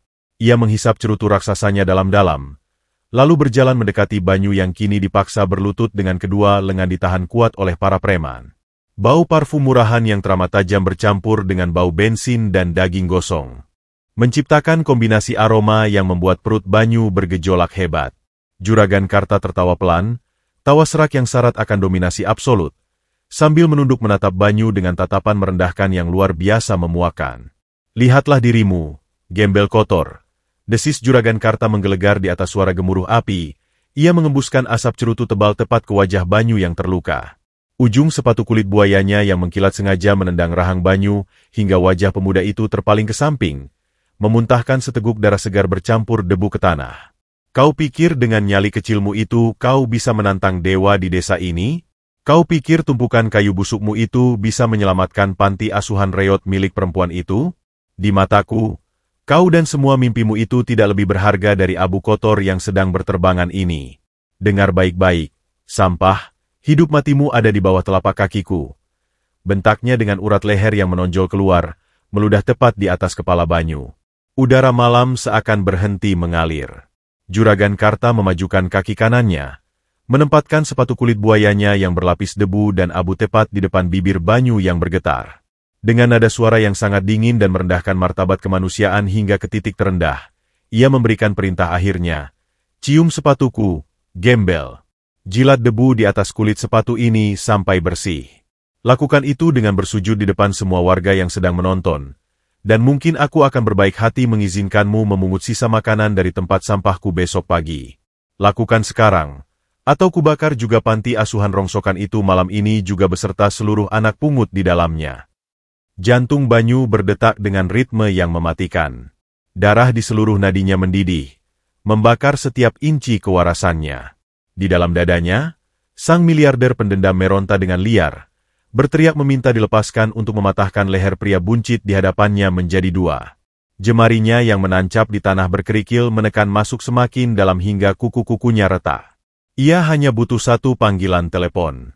1 detik saja untuk menghapus Karta Group dari peta bisnis negara ini. Namun, mata tajam Banyu menangkap siluet laras di kejauhan yang tengah disekap oleh 2 orang preman. Gadis itu meronta dan menangis histeris, memohon ampunan untuk Banyu hingga suaranya serak dan nyaris habis. Melihat ketulusan air mata malaikat itu, dada Banyu terasa sesak. Ia menarik napas panjang, menelan kembali harga dirinya yang sudah hancur lebur, dan memilih jalan penderitaan demi sebuah eksekusi balas dendam yang paling sempurna.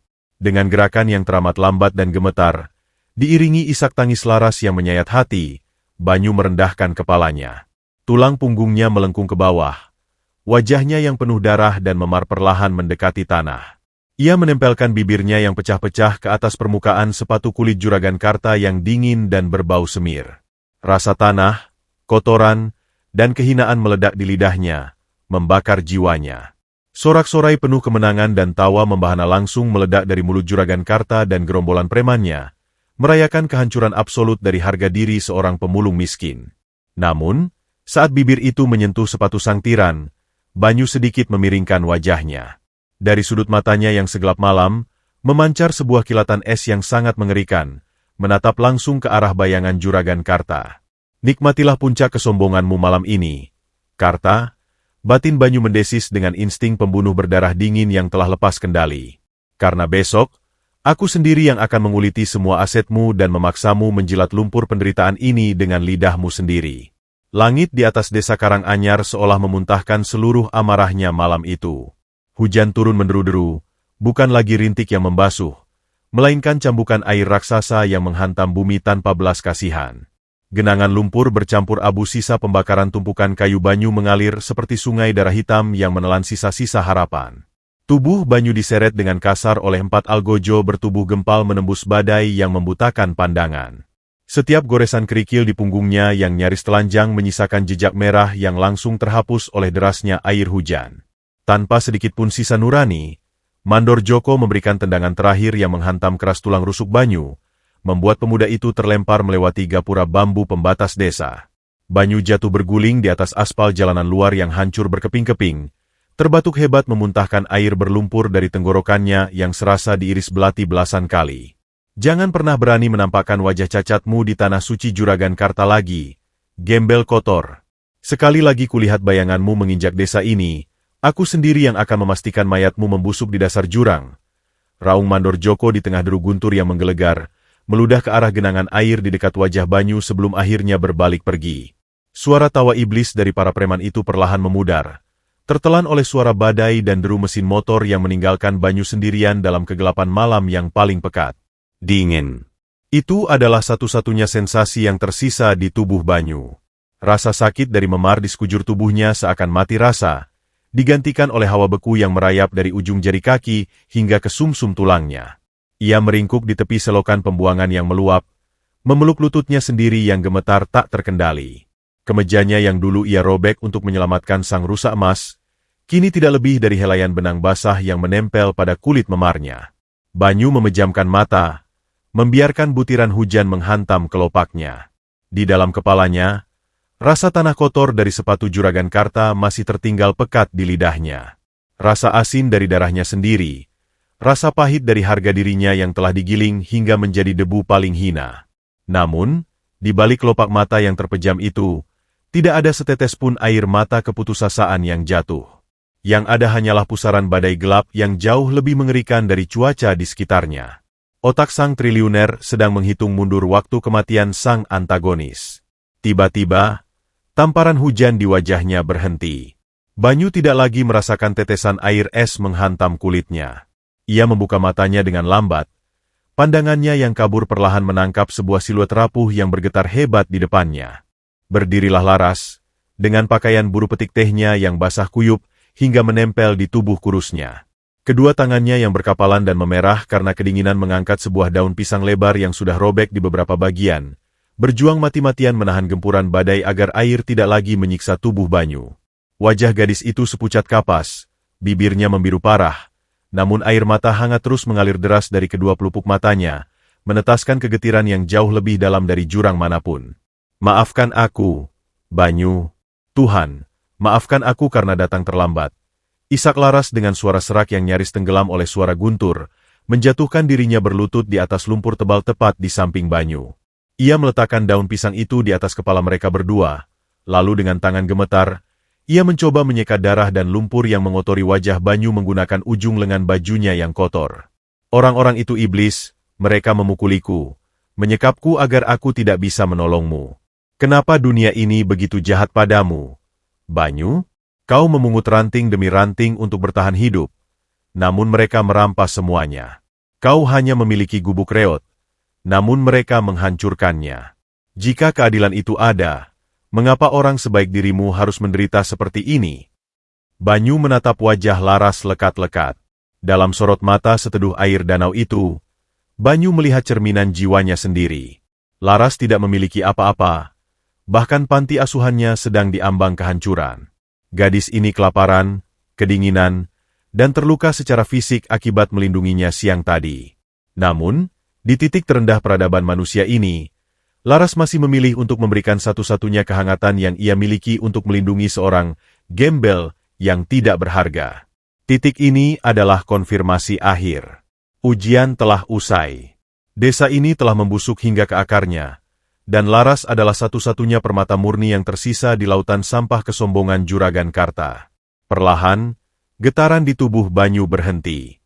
Aura pasrah dan lemah yang selama ini membelenggunya menguap, hancur berkeping-keping digantikan oleh sebuah tekanan udara yang tiba-tiba terasa sangat berat dan menyesakan. Banyu mengangkat tangan kanannya yang berlumuran lumpur, menghentikan gerakan tangan Laras yang sedang menangis.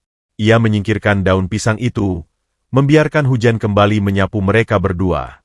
Laras terkesiap. Matanya membelalak kaget saat melihat perubahan ekstrim di hadapannya.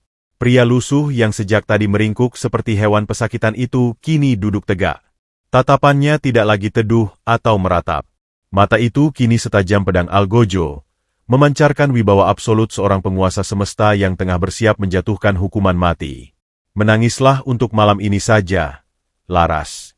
Karena mulai besok pagi, aku bersumpah demi langit dan bumi, tidak akan ada lagi air mata yang berani menyentuh pipimu, ucap Banyu dengan nada bariton rendah yang sangat tenang, namun suaranya menggema membelah badai, menggetarkan setiap inci saraf Laras. Banyu menyelipkan tangannya ke dalam celah saku celananya yang basah dan robek. Saat ia menarik tangannya keluar, jari kasarnya tidak menggenggam koin karat atau batu kerikil. Di bawah kilatan petir yang menyambar terang, sebuah benda pipih berwarna hitam pekat memantulkan cahaya redup. Itu adalah sebuah ponsel satelit militer berlapis titanium kedap air, edisi terbatas yang hanya dipegang oleh para pemimpin negara dan konglomerat level dunia. Laras menahan napas. Tubuhnya membeku melihat benda asing yang sangat mewah itu berada di tangan seorang pemulung kayu. Namun keterkejutannya belum usai. Banyu menekan satu tombol rahasia, dan layar ponsel itu menyala terang, membelah kegelapan malam dengan logo perbankan internasional VVIP.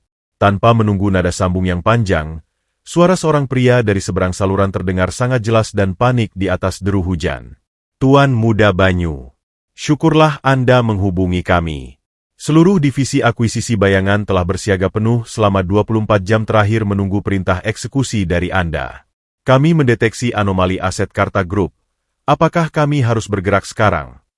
Suara dari ponsel itu penuh dengan kepatuhan mutlak yang terdengar tidak masuk akal bagi telinga Laras. Banyu menatap lurus ke arah gerbang desa Karanganyar yang gelap gulita di kejauhan. Rahangnya mengeras, membentuk garis ketegasan yang mematikan. Urat-urat di pelipisnya menonjol, sementara di tangan kirinya, ia mengeluarkan kartu Black Centurion Infinity yang seketika membuat mata Laras nyaris melompat keluar. Dengan suara yang sedingin es glasial, syarat akan dendam kosmik yang telah mendidih hingga ke titik puncaknya, Banyu menjatuhkan titahnya. Beli semua aset Karta Group malam ini. Bekukan seluruh rekening pribadinya, rekening perusahaannya, dan setiap sen yang ia sembunyikan di luar negeri. Borong semua surat hutang yang ia miliki dan balikan nama kepemilikannya menjadi namaku detik ini juga. Sabotase semua proyeknya. Putus seluruh rantai logistiknya. Aku tidak ingin melihat satu sen pun tersisa di sakunya saat fajar menyingsing. Buat lintah darat itu jatuh lebih miskin dari gembel paling hina di negara ini, dan persiapkan karpet merah berdarah untuk kedatanganku di pestanya besok malam. Perintah Banyu tanpa jeda. Setiap kata yang keluar dari bibirnya adalah peluru kendali yang meluncur tepat ke jantung kesombongan musuhnya. Banyu memutuskan panggilan sepihak, menyisakan keheningan mencekam yang hanya diisi oleh suara hujan. Laras jatuh terduduk. Tubuhnya lumpuh total oleh gelombang shock yang menghantam kewarasannya. Gadis malang itu menatap Banyu dengan mulut menganga, tak mampu mempercayai bahwa pemulung lusuh yang rela menjilat sepatu lintah darat beberapa jam lalu, ternyata adalah malaikat maut berwujud triliuner yang baru saja memusnahkan sebuah dinasti bisnis hanya dengan satu hembusan napas di tengah badai. Roda takdir telah berputar dengan putaran paling brutal, dan hari pembalasan yang sesungguhnya baru saja dimulai. 24 jam setelah badai yang menghancurkan segalanya, malam kembali merengkuh bumi dengan wajah yang jauh berbeda. Jika semalam desa Karanganyar ditelan oleh kegelapan dan ratapan, malam ini, sebuah istana bergaya Eropa klasik di puncak bukit desa itu memancarkan cahaya yang menyilaukan mata, seolah menantang gemerlap bintang di angkasa. Itu adalah kediaman utama Juragan Karta, sebuah monumen raksasa yang dibangun dari hasil memeras keringat dan darah ratusan warga desa. Malam ini bukan sekadar malam biasa. Ini adalah perayaan hari ulang tahun Sang Lintah Darat, yang dengan sengaja digabungkan dengan acara pelelangan akbar seluruh aset sitaan, termasuk tanah tempat panti asuhan Laras berdiri. Ratusan mobil mewah dari ibu kota terparkir rapi di halaman rumput yang dipangkas sempurna. Udara malam yang biasanya berbau embun dan pinus, kini tercekik oleh aroma menyengat dari parfum-parfum impor seharga puluhan juta, bercampur dengan uap panas dari daging domba panggang, kaviar laut dalam, dan aliran sampanye Prancis yang seakan tak pernah berhenti dituang ke dalam menara gelas kristal. Di tengah aula utama yang lantainya dilapisi marmer putih tanpa celah, Juragan Karta berdiri layaknya seorang kaisar tiran yang baru saja menaklukkan sebuah benua. Pria buncit itu mengenakan setelan jas tuxedo berbahan bludru merah darah dengan sulaman benang emas di kerahnya, sebuah lambang keangkuhan visual yang menyakitkan mata. Jari-jarinya yang gemuk, kini dihiasi cincin berlian baru yang lebih besar, memegang sebuah gelas anggur merah tua. Ia dikelilingi oleh para pejabat korup, pengusaha rakus, dan wanita-wanita sosialita bergaun sutra yang tertawa sumbang, memuji-muji setiap kebohongan yang keluar dari mulutnya demi mendapatkan cipratan kekayaan. Karta menghirup aroma cerutu kubanya dalam-dalam, dadanya membusung penuh kebanggaan saat ia memandang lembaran-lembaran sertifikat tanah desa yang dipajang di dalam etalase kaca tepat di belakang mimbar utama, siap untuk dilelang kepada penawar tertinggi malam ini. Tamu-tamuku yang terhormat dari ibu kota, selamat datang di kerajaanku. Seru Juragan Karta dengan suara serak yang sengaja dikeraskan, sengaja memukul-mukul gelas kristalnya dengan sendok perak hingga dentingannya memotong alunan musik orkestra klasik yang sedang bermain. Ia merentangkan kedua tangannya lebar-lebar, memamerkan senyum asimetrisnya yang menjijikan. Malam ini, kita tidak hanya merayakan hari kelahiranku, tapi kita juga merayakan pembersihan. Ya, pembersihan hama. Tanah-tanah kumuh yang selama ini diduduki oleh para parasit, para gembel yang hanya tahu cara berhutang dan menangis, akhirnya resmi menjadi milik Karta Group. termasuk sebuah panti asuhan rongsokan yang besok pagi akan rata dengan tanah untuk kujadikan kolam pembuangan limbah pabrik baruku. Gelak tawa riuh penuh kekejaman langsung membahana memenuhi ruangan bergaya Renaissance tersebut, merayakan penderitaan orang lain seolah itu adalah lucon komedi paling brilian abad ini. Namun, tepat pada detik ketika tawa kesombongan itu mencapai frekuensi tertingginya, sebuah anomali brutal terjadi. Daun pintu utama istana yang terbuat dari kayu jati ukir setinggi 5 meter itu tiba-tiba terdorong terbuka dengan suara decitan engsel yang teramat panjang dan menyayat telinga. Angin malam yang dingin seketika berhembus masuk, meniup nyala lilin-lilin di atas meja buffet hingga bergoyang liar. Alunan musik biola dari sudut ruangan mati mendadak, digantikan oleh jeritan tertahan dari beberapa wanita sosialita yang refleks menutup hidung mereka dengan kipas sutra. Di ambang pintu raksasa itu, berdiri sebuah siluet yang sangat kontras, merusak mahakarya kemewahan di dalam ruangan tersebut hingga ke akar-akarnya. Banyu melangkah masuk perlahan. Sepasang telapak kakinya yang telanjang, pecah-pecah, dan masih menyisakan noda darah kering yang menghitam, menginjak lantai marmer putih yang suci itu, meninggalkan jejak kotoran tanah basah di setiap langkah gontainya. Ia mengenakan celana kain yang robek hingga ke paha, dan tubuh bagian atasnya hanya dibalut oleh kain kemeja yang sudah tidak berbentuk, hangus di beberapa bagian akibat jilatan api semalam. Wajahnya dipenuhi lebam biru keunguan, sudut bibirnya sobek.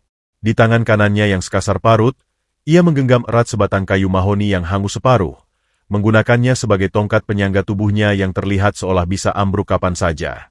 Bau yang menguar dari tubuhnya adalah kombinasi mematikan antara asap kayu bakar, lumpur selokan, dan keringat asam yang langsung mencekik saluran pernapasan para tamu undangan elit di ruangan itu. Tuhan yang Maha Suci, makhluk menjijikkan dari selokan mana ini? Penjaga. Di mana para penjaga keamanan idiot itu? Jerit seorang istri pejabat dengan panik, memundurkan tubuhnya hingga nyaris menabrak menara gelas sampanye. Wajahnya pucat pasi seolah baru saja melihat iblis pencabut nyawa. Belasan satpam berseragam hitam yang sedari tadi berjaga di luar ruangan, akhirnya tersadar dari kelumpuhan shock mereka.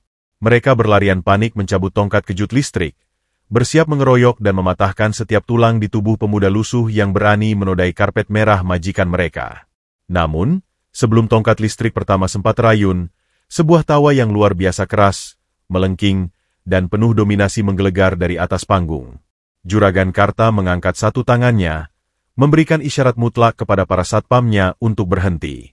Mata pria buncit itu berkilat penuh kelicikan yang memuakan.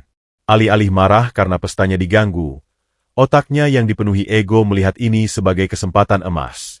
Ini adalah panggung yang sempurna untuk menunjukkan kekuasaan absolutnya di hadapan para elit ibu kota.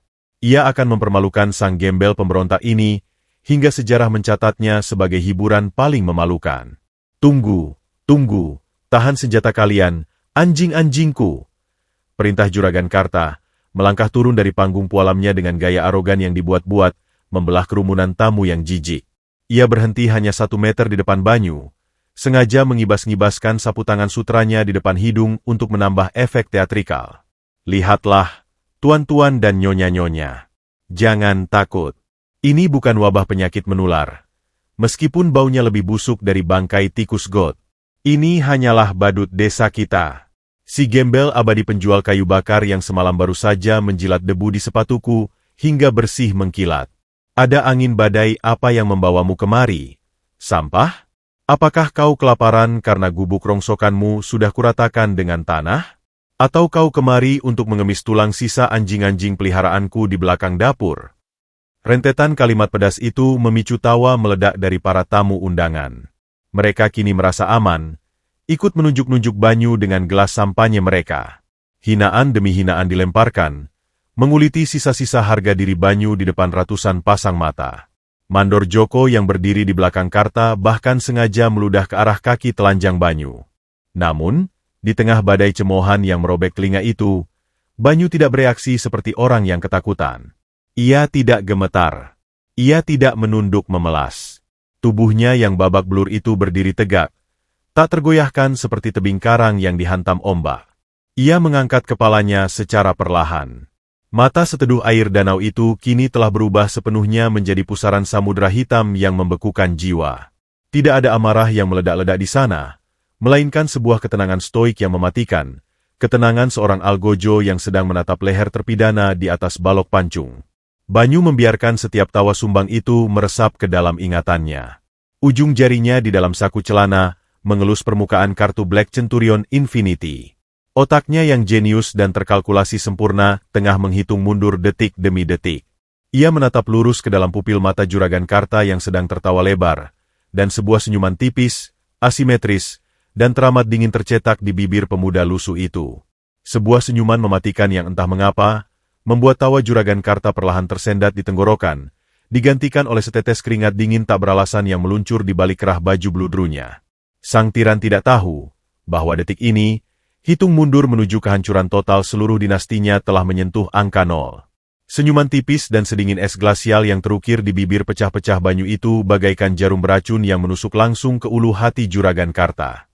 Pria buncit yang terbiasa ditakuti dan disembah itu mendadak merasakan hawa dingin merayap di tengkuknya. Sebuah anomali emosi yang seketika memicu ledakan amarah beringas untuk menutupi rasa mindernya yang tak beralasan. Urat-urat di lehernya menonjol sebesar ibu jari. Wajahnya memerah padam hingga menyamai warna jas bludru merah darah yang ia kenakan. Ia menggeram buas layaknya babi hutan yang terluka, mengangkat tangan kanannya yang dipenuhi cincin-cincin akik raksasa tinggi-tinggi ke udara. Ia berniat menampar wajah pemulung itu dengan sekuat tenaga, menghancurkan senyum merendahkan itu hingga rahang sang gembel bergeser dari tempatnya. Waktu di dalam istana mewah itu seakan melambat. Para elit ibu kota dan wanita sosialita menahan napas, menantikan suara tamparan keras yang akan menjadi puncak hiburan malam mereka. Di sudut ruangan, Laras yang disekap oleh dua orang algojo hanya bisa memejamkan matanya rapat-rapat sambil menangis histeris.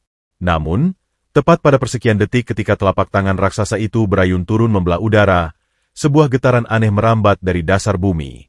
Bukan gempa tektonik, melainkan sebuah frekuensi rendah mekanik yang membuat cairan sampanye di dalam ratusan gelas kristal beriak pelan sebelum akhirnya bergetar hebat. Dentingan kaca yang beradu memenuhi ruangan, disusul oleh suara gemuruh teramat berat dan memekakan telinga dari arah langit malam.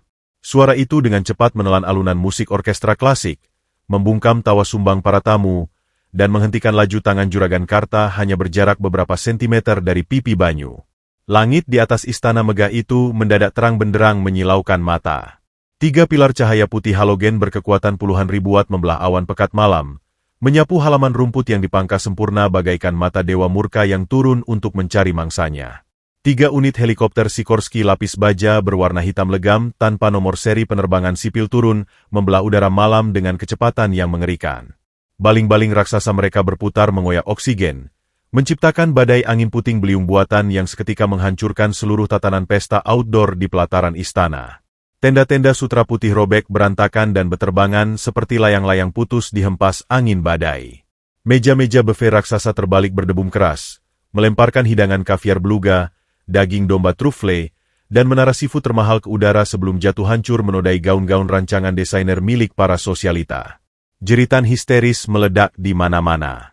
Para pengusaha korup dan pejabat sombong yang beberapa detik lalu tertawa merendahkan banyu, kini merangkap panik di atas tanah seperti tikus got yang ketakutan, berusaha menutupi wajah mereka dari badai debu, daun-daun yang beterbangan, serta serpihan gelas kristal yang menghujani mereka layaknya pecahan peluru tajam. Angin itu begitu kuat hingga Juragan Karta terhuyung ke belakang, terpaksa berpegangan erat pada pilar pualam agar perut buncitnya tidak terhempas ke lantai, sementara cerutu mahalnya telah terlempar entah kemana. Di tengah kekacauan kiamat kecil yang meluluh lantakan pesta kesombongan itu, banyu tetap berdiri tak tergoyahkan. Angin badai baling-baling itu mengibaskan sisa-sisa kemejanya yang compang-camping secara brutal, namun tak sedikit pun mampu menggeser pijakan kaki telanjangnya. Ia berdiri kokoh di epicentrum badai. Matanya yang setajam pedang algojo menatap lurus ke arah 3 mesin terbang militer yang akhirnya menyentuh tanah rumput dengan suara benturan hidrolik yang menggetarkan dada. Bau aftur bahan bakar penerbangan yang tajam menyengat langsung menyapu bersih aroma parfum impor dan kesombongan yang mengendap di ruangan itu. Belum sempat kewarasan para elit ibu kota itu kembali utuh akibat invasi mendadak dari udara, gerbang besi baja istana setinggi 5 meter di ujung jalan masuk meledak terbuka dengan suara decitan logam yang menyayat.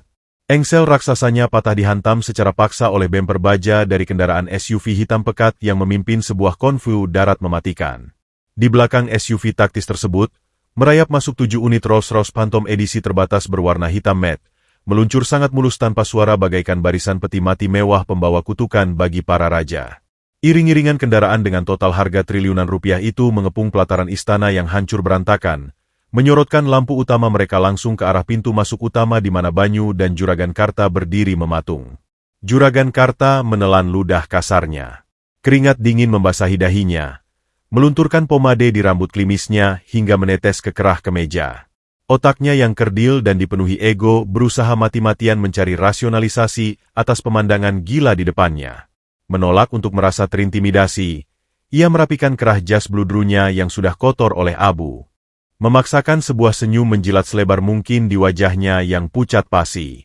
Ia melangkah maju dengan tergesa-gesa ke arah pintu, mengira dengan bodohnya bahwa konvo maha mewah ini adalah utusan para menteri atau taipan asing papan atas yang datang terlambat untuk mengikuti acara pelelangan agungnya. Pintu-pintu mobil Rolls-Royce itu terbuka nyaris serentak dan presisi. Dari dalamnya, melangkah keluar belasan pria berpostur tegap dan mengintimidasi, dibalut setelan jas hitam Armani pesanan khusus. Mereka bukanlah tamu undangan. Mereka adalah pasukan divisi akuisisi bayangan dan petinggi firma hukum korporat paling kejam di benua ini. Orang-orang level dewa yang terbiasa menghancurkan perekonomian sebuah kota hanya dalam hitungan jam. Di barisan paling depan, turunlah seorang pria paruhbaya berambut perak dengan postur kaku dan setelan jas pinstripe abu-abu. Ia adalah Tuan Wira, pengacara korporat nomor 1 negara yang tarif per jam konsultasinya jauh lebih mahal dari harga nyawa seluruh penduduk desa Karanganyar disatukan.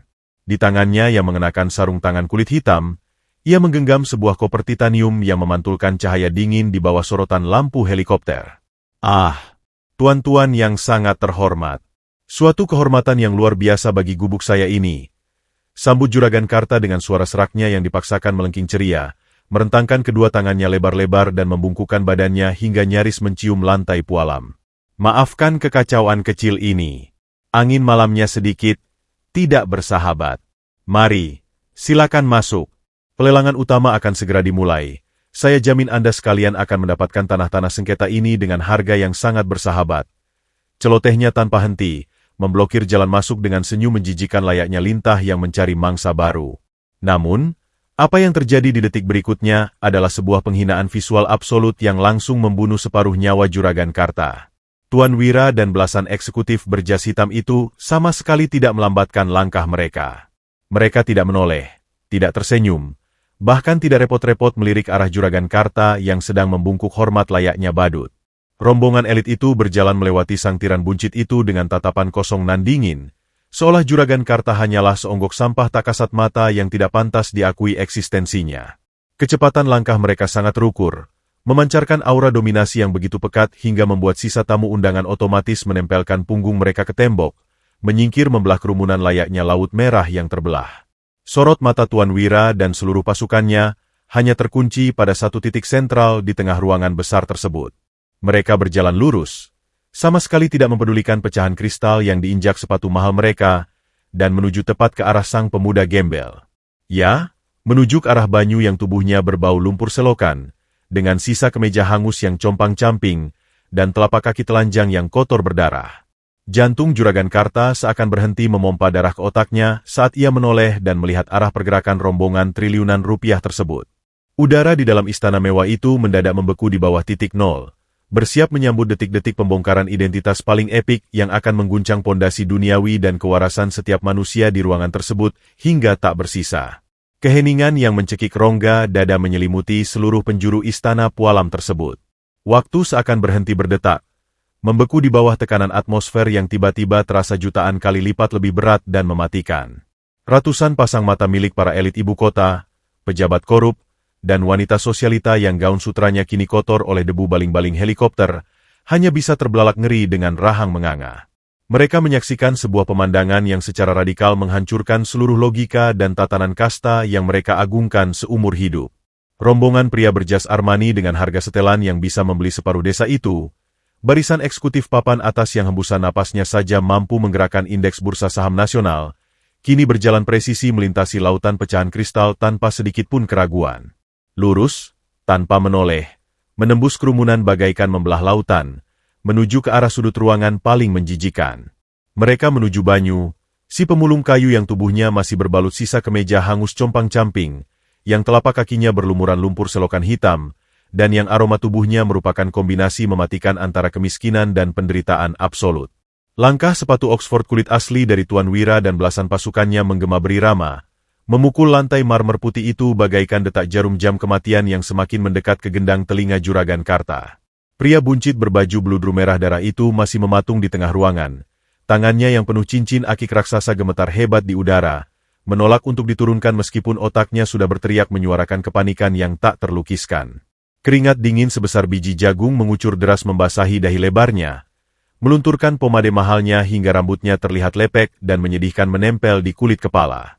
Jantung Karta berpacu gila-gilaan, menabrak tulang rusuknya dengan ritme brutal seolah ingin melompat keluar mengiris dadanya sendiri. Matanya yang memerah karena amarah dan alkohol kini membesar hingga batas maksimal. Urat-urat merah menjalar di bagian putih matanya saat ia memaksa kewarasannya untuk menolak kenyataan visual yang terpampang jelas menghancurkan egonya di depan hidungnya. Tepat 1 meter di hadapan Banyu, Tuan Wira menghentikan langkahnya yang tegap. Sepatu kulitnya yang mengkilat sempurna berhadapan langsung dengan telapak kaki telanjang Banyu yang pecah-pecah, kotor, dan berdarah. Tanpa sedikit pun keraguan di matanya, tanpa setitik pun rasa jijik terhadap bau lumpur dan keringat asam yang menguar kuat dari tubuh pemuda itu, Tuan Wira meletakkan koper titaniumnya dengan sangat hati-hati di atas lantai pualam. Perlahan, pengacara dengan bayaran tertinggi di benua ini itu melipat tubuhnya, menundukkan kepalanya dalam-dalam hingga membentuk sudut 90 derajat yang sangat sempurna. Gerakan merendah itu serentak diikuti oleh belasan eksekutif dan pasukan keamanan taktis Rolls-Royce di belakangnya, menciptakan barisan penghormatan absolut yang belum pernah disaksikan oleh siapapun di dalam ruangan mewah tersebut sepanjang sejarah kehidupan mereka. Maafkan keterlambatan kami, Tuan Muda Banyu. Angin badai di pegunungan sedikit memperlambat laju armada udara kami, namun sesuai instruksi mutlak Anda semalam, seluruh divisi bayangan telah merampungkan eksekusi tepat sebelum tenggat waktu. Suara bariton Tuan Wira menggelegar memecah keheningan maut tersebut, bergema kuat memantul di setiap sudut pilar pualam ruangan beratap tinggi itu. Dengan ketenangan seorang predator tingkat puncak, ia membuka koper titaniumnya melalui kombinasi pemindai retina, mengeluarkan setumpuk dokumen tebal yang dicetak di atas kertas khusus berstempel lilin emas. Per detik ini, tepat pada pukul 8 malam, seluruh aset likuid, saham mayoritas perusahaan, surat tanah desa, pabrik, hingga selembar karpet di properti pribadi milik Karta Group telah resmi kami akuisisi paksa dan dipindah tangankan sepenuhnya ke bawah nama Anda. Ini adalah dokumen pengesahan mutlak dari Mahkamah Agung dan Otoritas Perbankan Internasional yang tidak bisa diganggu-gugat oleh kekuatan hukum apapun di negara ini. Perang. Suara pecahan kaca yang sangat keras membelah ruangan, mengiris kesunyian bagaikan sabetan pedang. Gelas kristal berisi anggur merah tua yang sejak tadi digenggam erat oleh Juragan Karta, akhirnya terlepas dari jari-jarinya yang mendadak mati rasa dan kehilangan struktur tulang. Gelas mahal itu hancur berkeping-keping menghantam lantai marmer putih yang suci. Cairan merah pekat memercik tinggi, menodai sepatu dan ujung celana bludrunya, terlihat sangat mengerikan bak cipratan darah segar dari leher yang baru saja digorok. Napas Karta tersengal-sengal ekstrim, dadanya naik turun dengan ritme yang kacau balau seolah oksigen di ruangan itu menolak untuk memasuki paru-parunya. Lutut kakinya yang menopang perut buncitnya bergetar tak terkendali, kehilangan keseimbangan sepenuhnya, dan dalam hitungan detik, seluruh bobot kesombongan yang ia bangun puluhan tahun runtuh. Ia jatuh terduduk keras di atas genangan anggur merahnya sendiri dengan suara debuman tumpul. Matanya menatap kosong penuh kengerian ke arah dokumen berstempel emas di tangan Tuan Wira. Tidak, ini pasti lelucon gila. Ini sandiwara, kan? Kalian semua aktor murah sewaan si gembel cacat ini. Jerit Juragan Karta dengan suara melengking panik yang memecah pita suaranya. Air liurnya menyembur keluar menodai bibirnya sendiri yang mulai membiru memucat. Ia merangkak maju seperti babi hutan yang terluka parah, menyeret tubuh buncitnya melintasi pecahan beling kaca hingga telapak tangannya tergores dalam dan meneteskan darah. Ia berusaha meraih ujung celana Tuan Wira, mendongak dengan wajah yang sangat memelas dan penuh peluh, sangat kontras dengan wujud tiran bengisnya beberapa menit yang lalu. Tuan Wira yang agung, Anda adalah dewa hukum. Anda tidak mungkin tunduk pada sampah busuk bau tanah kuburan ini. Dia itu gembel kelaparan. Pemulung kayu yang semalam baru saja sujud menjilat debu di sepatuku hingga bersih. Dia tidak punya sepeser pun uang untuk membelikan minum anjing-anjing peliharaanku, apalagi membayar bensin helikopter kalian. Banyu melangkah pelan, melewati sosok Tuan Wira yang membatu, dan berdiri menjulang tinggi tepat di atas juragan Karta yang sedang merangkak menyedihkan meratap di ujung kakinya. Tatapan mata Banyu yang selalu seteduh air danau itu telah sepenuhnya sirna, digantikan oleh pusaran samudera hitam yang membekukan jiwa siapapun yang berani bersitatap dengannya. Dari dalam saku celananya yang robek, kumal, dan berbau selokan, jari-jari kasar Banyu perlahan mengeluarkan sebuah kartu titanium hitam legam dengan ukiran naga emas menyala yang memancarkan aura magis. Kartu Black Centurion Infinity. Benda pipih terkuat di dunia finansial itu memantulkan cahaya lampu gantung kristal langsung ke kelopak mata juragan Karta yang membelalak, memberikan tamparan realitas paling mematikan yang menghancurkan sisa-sisa kewarasan pria buncit tersebut hingga menjadi debu kosmik. Kau benar sekali, Karta. Aku adalah gembel kotor yang semalam kau paksa untuk meminum genangan lumpur bercampur darahku sendiri di bawah guyuran badai. Desis Banyu dengan nada suara yang sangat pelan, rendah, namun membawa daya hancur yang melebihi ribuan guntur yang menyambar bersamaan. Ia menundukkan wajahnya yang penuh luka lebam, mendekatkannya ke arah wajah Karta yang gemetar hebat, membiarkan sang tiran menatap langsung ke dalam jurang neraka di matanya. Kau sangat bangga dengan koin karat 5.000 rupiah yang kau lemparkan ke wajahku. Kau membangun kerajaan sombongmu ini di atas air mata dan keringat orang-orang miskin. Jadi malam ini, aku memutuskan untuk membeli seluruh kerajaanmu, seluruh napasmu, dan seluruh harga dirimu hanya dengan satu gesekan kecil dari kartu ini. Dan sayangnya, untuk melahap seluruh aset busukmu itu, aku bahkan tidak perlu mengeluarkan 1% pun dari kekayaan liquid yang kumiliki. Juragan Karta terbelalak kaku, napasnya seolah ditarik paksa dari kerongkongannya.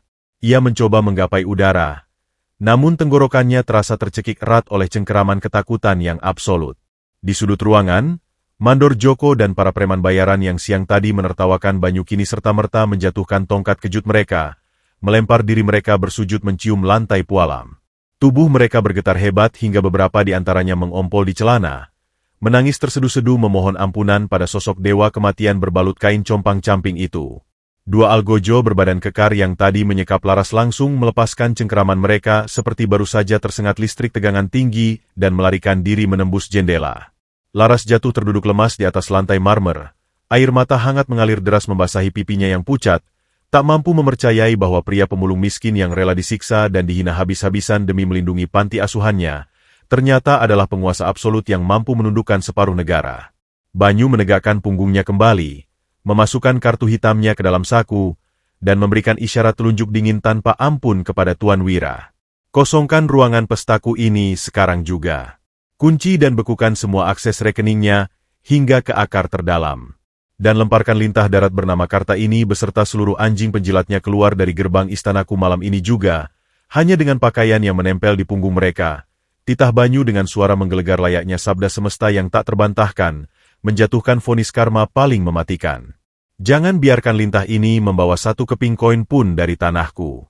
Biarkan ia merasakan dinginnya malam sebagai gembel yang sesungguhnya. Malam itu, eksekusi keadilan semesta turun dengan cara yang paling brutal, puitis, dan tanpa kompromi bagi sang tiran. Titah Banyu bergema bagaikan palu godam takdir yang menghancurkan singgasana kaca juragan Karta, hingga tak bersisa menjadi debu. Para petugas keamanan berbadan kekar yang selama puluhan tahun tunduk bagaikan anjing peliharaan padanya, kini berbalik arah dengan insting bertahan hidup yang buas. Tangan-tangan kasar mereka yang biasanya digunakan untuk menyiksa warga desa miskin, kini mencengkeram lengan dan kerah jas bludru merah darah Karta dengan sangat kasar. Sang lintah darat meronta histeris, menjerit hingga pita suaranya nyaris robek, menendangkan kaki buncitnya ke udara, namun seluruh perlawanannya sia-sia. Tuan Wira, dengan wajah sedingin marmer, secara pribadi melucuti seluruh cincin akik raksasa, jam tangan berlian, hingga dompet kulit buaya dari saku Karta. Semuanya disita, diklaim secara sah sebagai aset perusahaan yang kini telah beralih nama menjadi milik Banyu seutuhnya. Bahkan jas bludru merah dan sepatu kulit buayanya dirampas paksa, menyisakan Karta hanya dalam balutan kemeja dalam putih yang lepek oleh keringat ketakutan dan celana bahan tipis yang telah kotor oleh ompolnya sendiri. Tubuh pria buncit yang meratap menyedihkan itu diseret tanpa ampun melintasi halaman rumput pelataran istana yang hancur berantakan akibat terjangan badai helikopter. Ratusan tamu undangan, para elit ibu kota, dan pejabat korup yang tadinya memujanya, kini membuang muka, berlarian ketakutan menyelamatkan diri menuju mobil mereka masing-masing tanpa satupun yang sudi menoleh untuk menolongnya. Dengan satu ayunan kuat dari 4 satpam berwajah bengis, tubuh Karta dihempaskan melayang ke udara menembus angin malam yang membekukan tulang. Ia jatuh terjerembab dengan suara benturan tulang yang menyakitkan, mendarat telak di dalam kubangan lumpur pekat bercampur kotoran hewan dan sisa air hujan. Persis di titik lumpur yang sama tempat ia mendorong Laras dan memaksa Banyu mencium sepatunya beberapa jam yang lalu. Suara gerbang besi baja istana setinggi 5 meter yang tertutup rapat dan digembok dari dalam terdengar seperti lonceng kematian yang menyumbat telinga Karta. Kegelapan gulita langsung menelan pandangannya.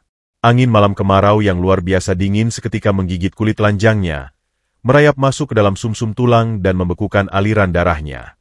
Karta menggigil hebat. Giginya bergemeretak menahan perih dari telapak tangan dan lututnya yang tergores kerikil tajam aspal jalanan. Ia menoleh ke belakang, menatap ke arah bayangan hitam legam dari hutan pinus karang anyar yang menjulang menyeramkan.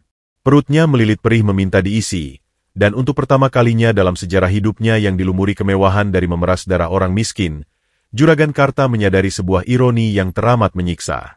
Untuk bertahan hidup malam ini dan seterusnya, mantan penguasa mutlak itu tidak punya pilihan lain selain merangkak masuk ke dalam hutan yang gelap itu, mengais-ngais ranting pohon, dan menjadi pemulung kayu bakar yang paling hina, hidup menggelandang menggantikan kasta gembel yang selama ini ia injak-injak tanpa ampun. Sementara di luar gerbang angin karma tengah meniupkan penderitaan abadi bagi sang tiran, suasana di dalam aula utama istana Pualam itu perlahan berubah menjadi keheningan yang syahdu dan penuh penghormatan. Banyu yang berdiri bagaikan dewa perang di tengah ruangan, sama sekali tidak mempedulikan pecahan kristal atau puing-puing pesta di sekitarnya. Tatapan matanya yang tadi segelap pusaran samudra dan sedingin es pembawa maut, perlahan melemah, kembali memancarkan kehangatan seteduh air danau yang tenang. Ia melangkah pelan, melewati Tuan Wira dan barisan eksekutif yang masih menunduk hormat, berjalan langsung ke arah satu-satunya sosok yang paling murni di ruangan tersebut. Laras masih terduduk lemas di atas lantai marmer putih. Wajahnya basah oleh air mata yang mengalir tak henti-henti. Tubuh kurusnya bergetar hebat menahan badai emosi dan shock yang tak kunjung reda. Banyu berlutut di hadapan Laras. Tangan kasarnya yang masih berlumuran lumpur dan sisa darah kering terulur, mengusap lembut air mata di pipi gadis malang yang telah mengorbankan nyawanya sendiri demi melindungi gubuk reyotnya. Sentuhan itu begitu hangat, menembus dinding ketakutan di hati Laras. Sudah kukatakan, Laras, mulai hari ini, tidak akan ada lagi air mata kesedihan yang berani menyentuh pipimu. Bisik Banyu dengan nada bariton yang teramat lembut dan menggetarkan sanubari. Ia meraih kedua tangan Laras yang kasar, berkapalan, dan memerah karena kedinginan, lalu menggenggamnya erat-erat seolah tangan itu adalah harta karun paling berharga di seluruh alam semesta. Di saat dunia ini hanya melihatku sebagai tumpukan sampah yang pantas dibakar, kau adalah satu-satunya malaikat yang merelakan punggungmu untuk melindungiku dari hujan. Ketulusanmu adalah anugerah terbesar yang menyelamatkan sisa kemanusiaanku dari jurang dendam yang gelap. Laras terisak. Dadanya sesak oleh haru yang meluap-luap.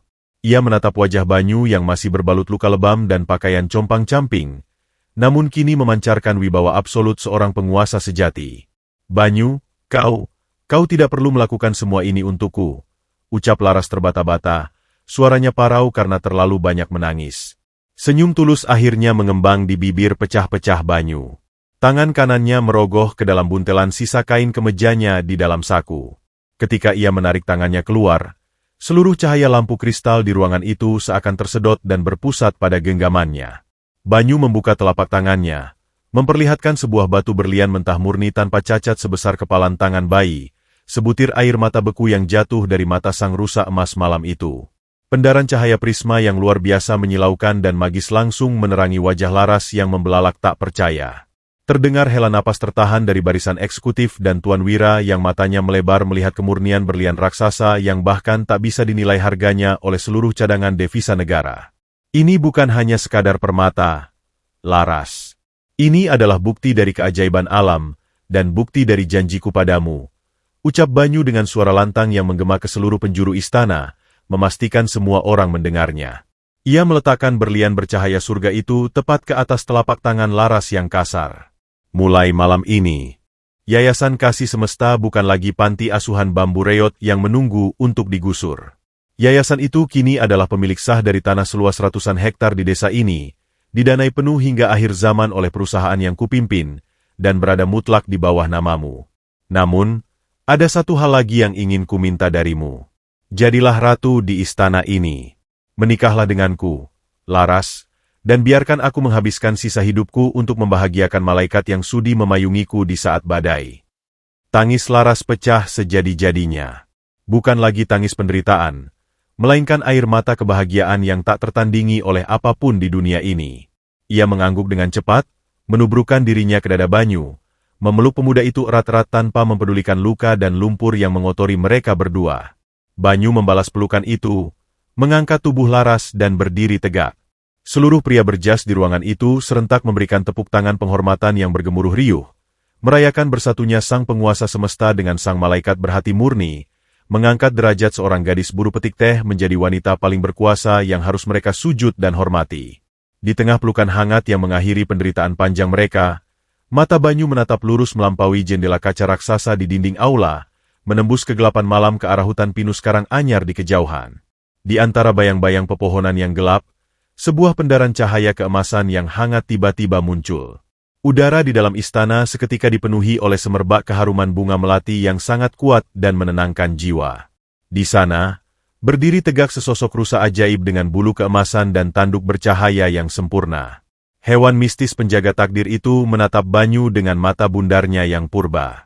Dengan anggun, rusa itu menundukkan kepalanya dalam-dalam, memberikan anggukan persetujuan dan penghormatan terakhir atas karma yang telah tuntas terbayar, sebelum akhirnya tubuhnya pudar dan menghilang menjadi jutaan partikel debu bintang yang melayang menyatu dengan angin malam.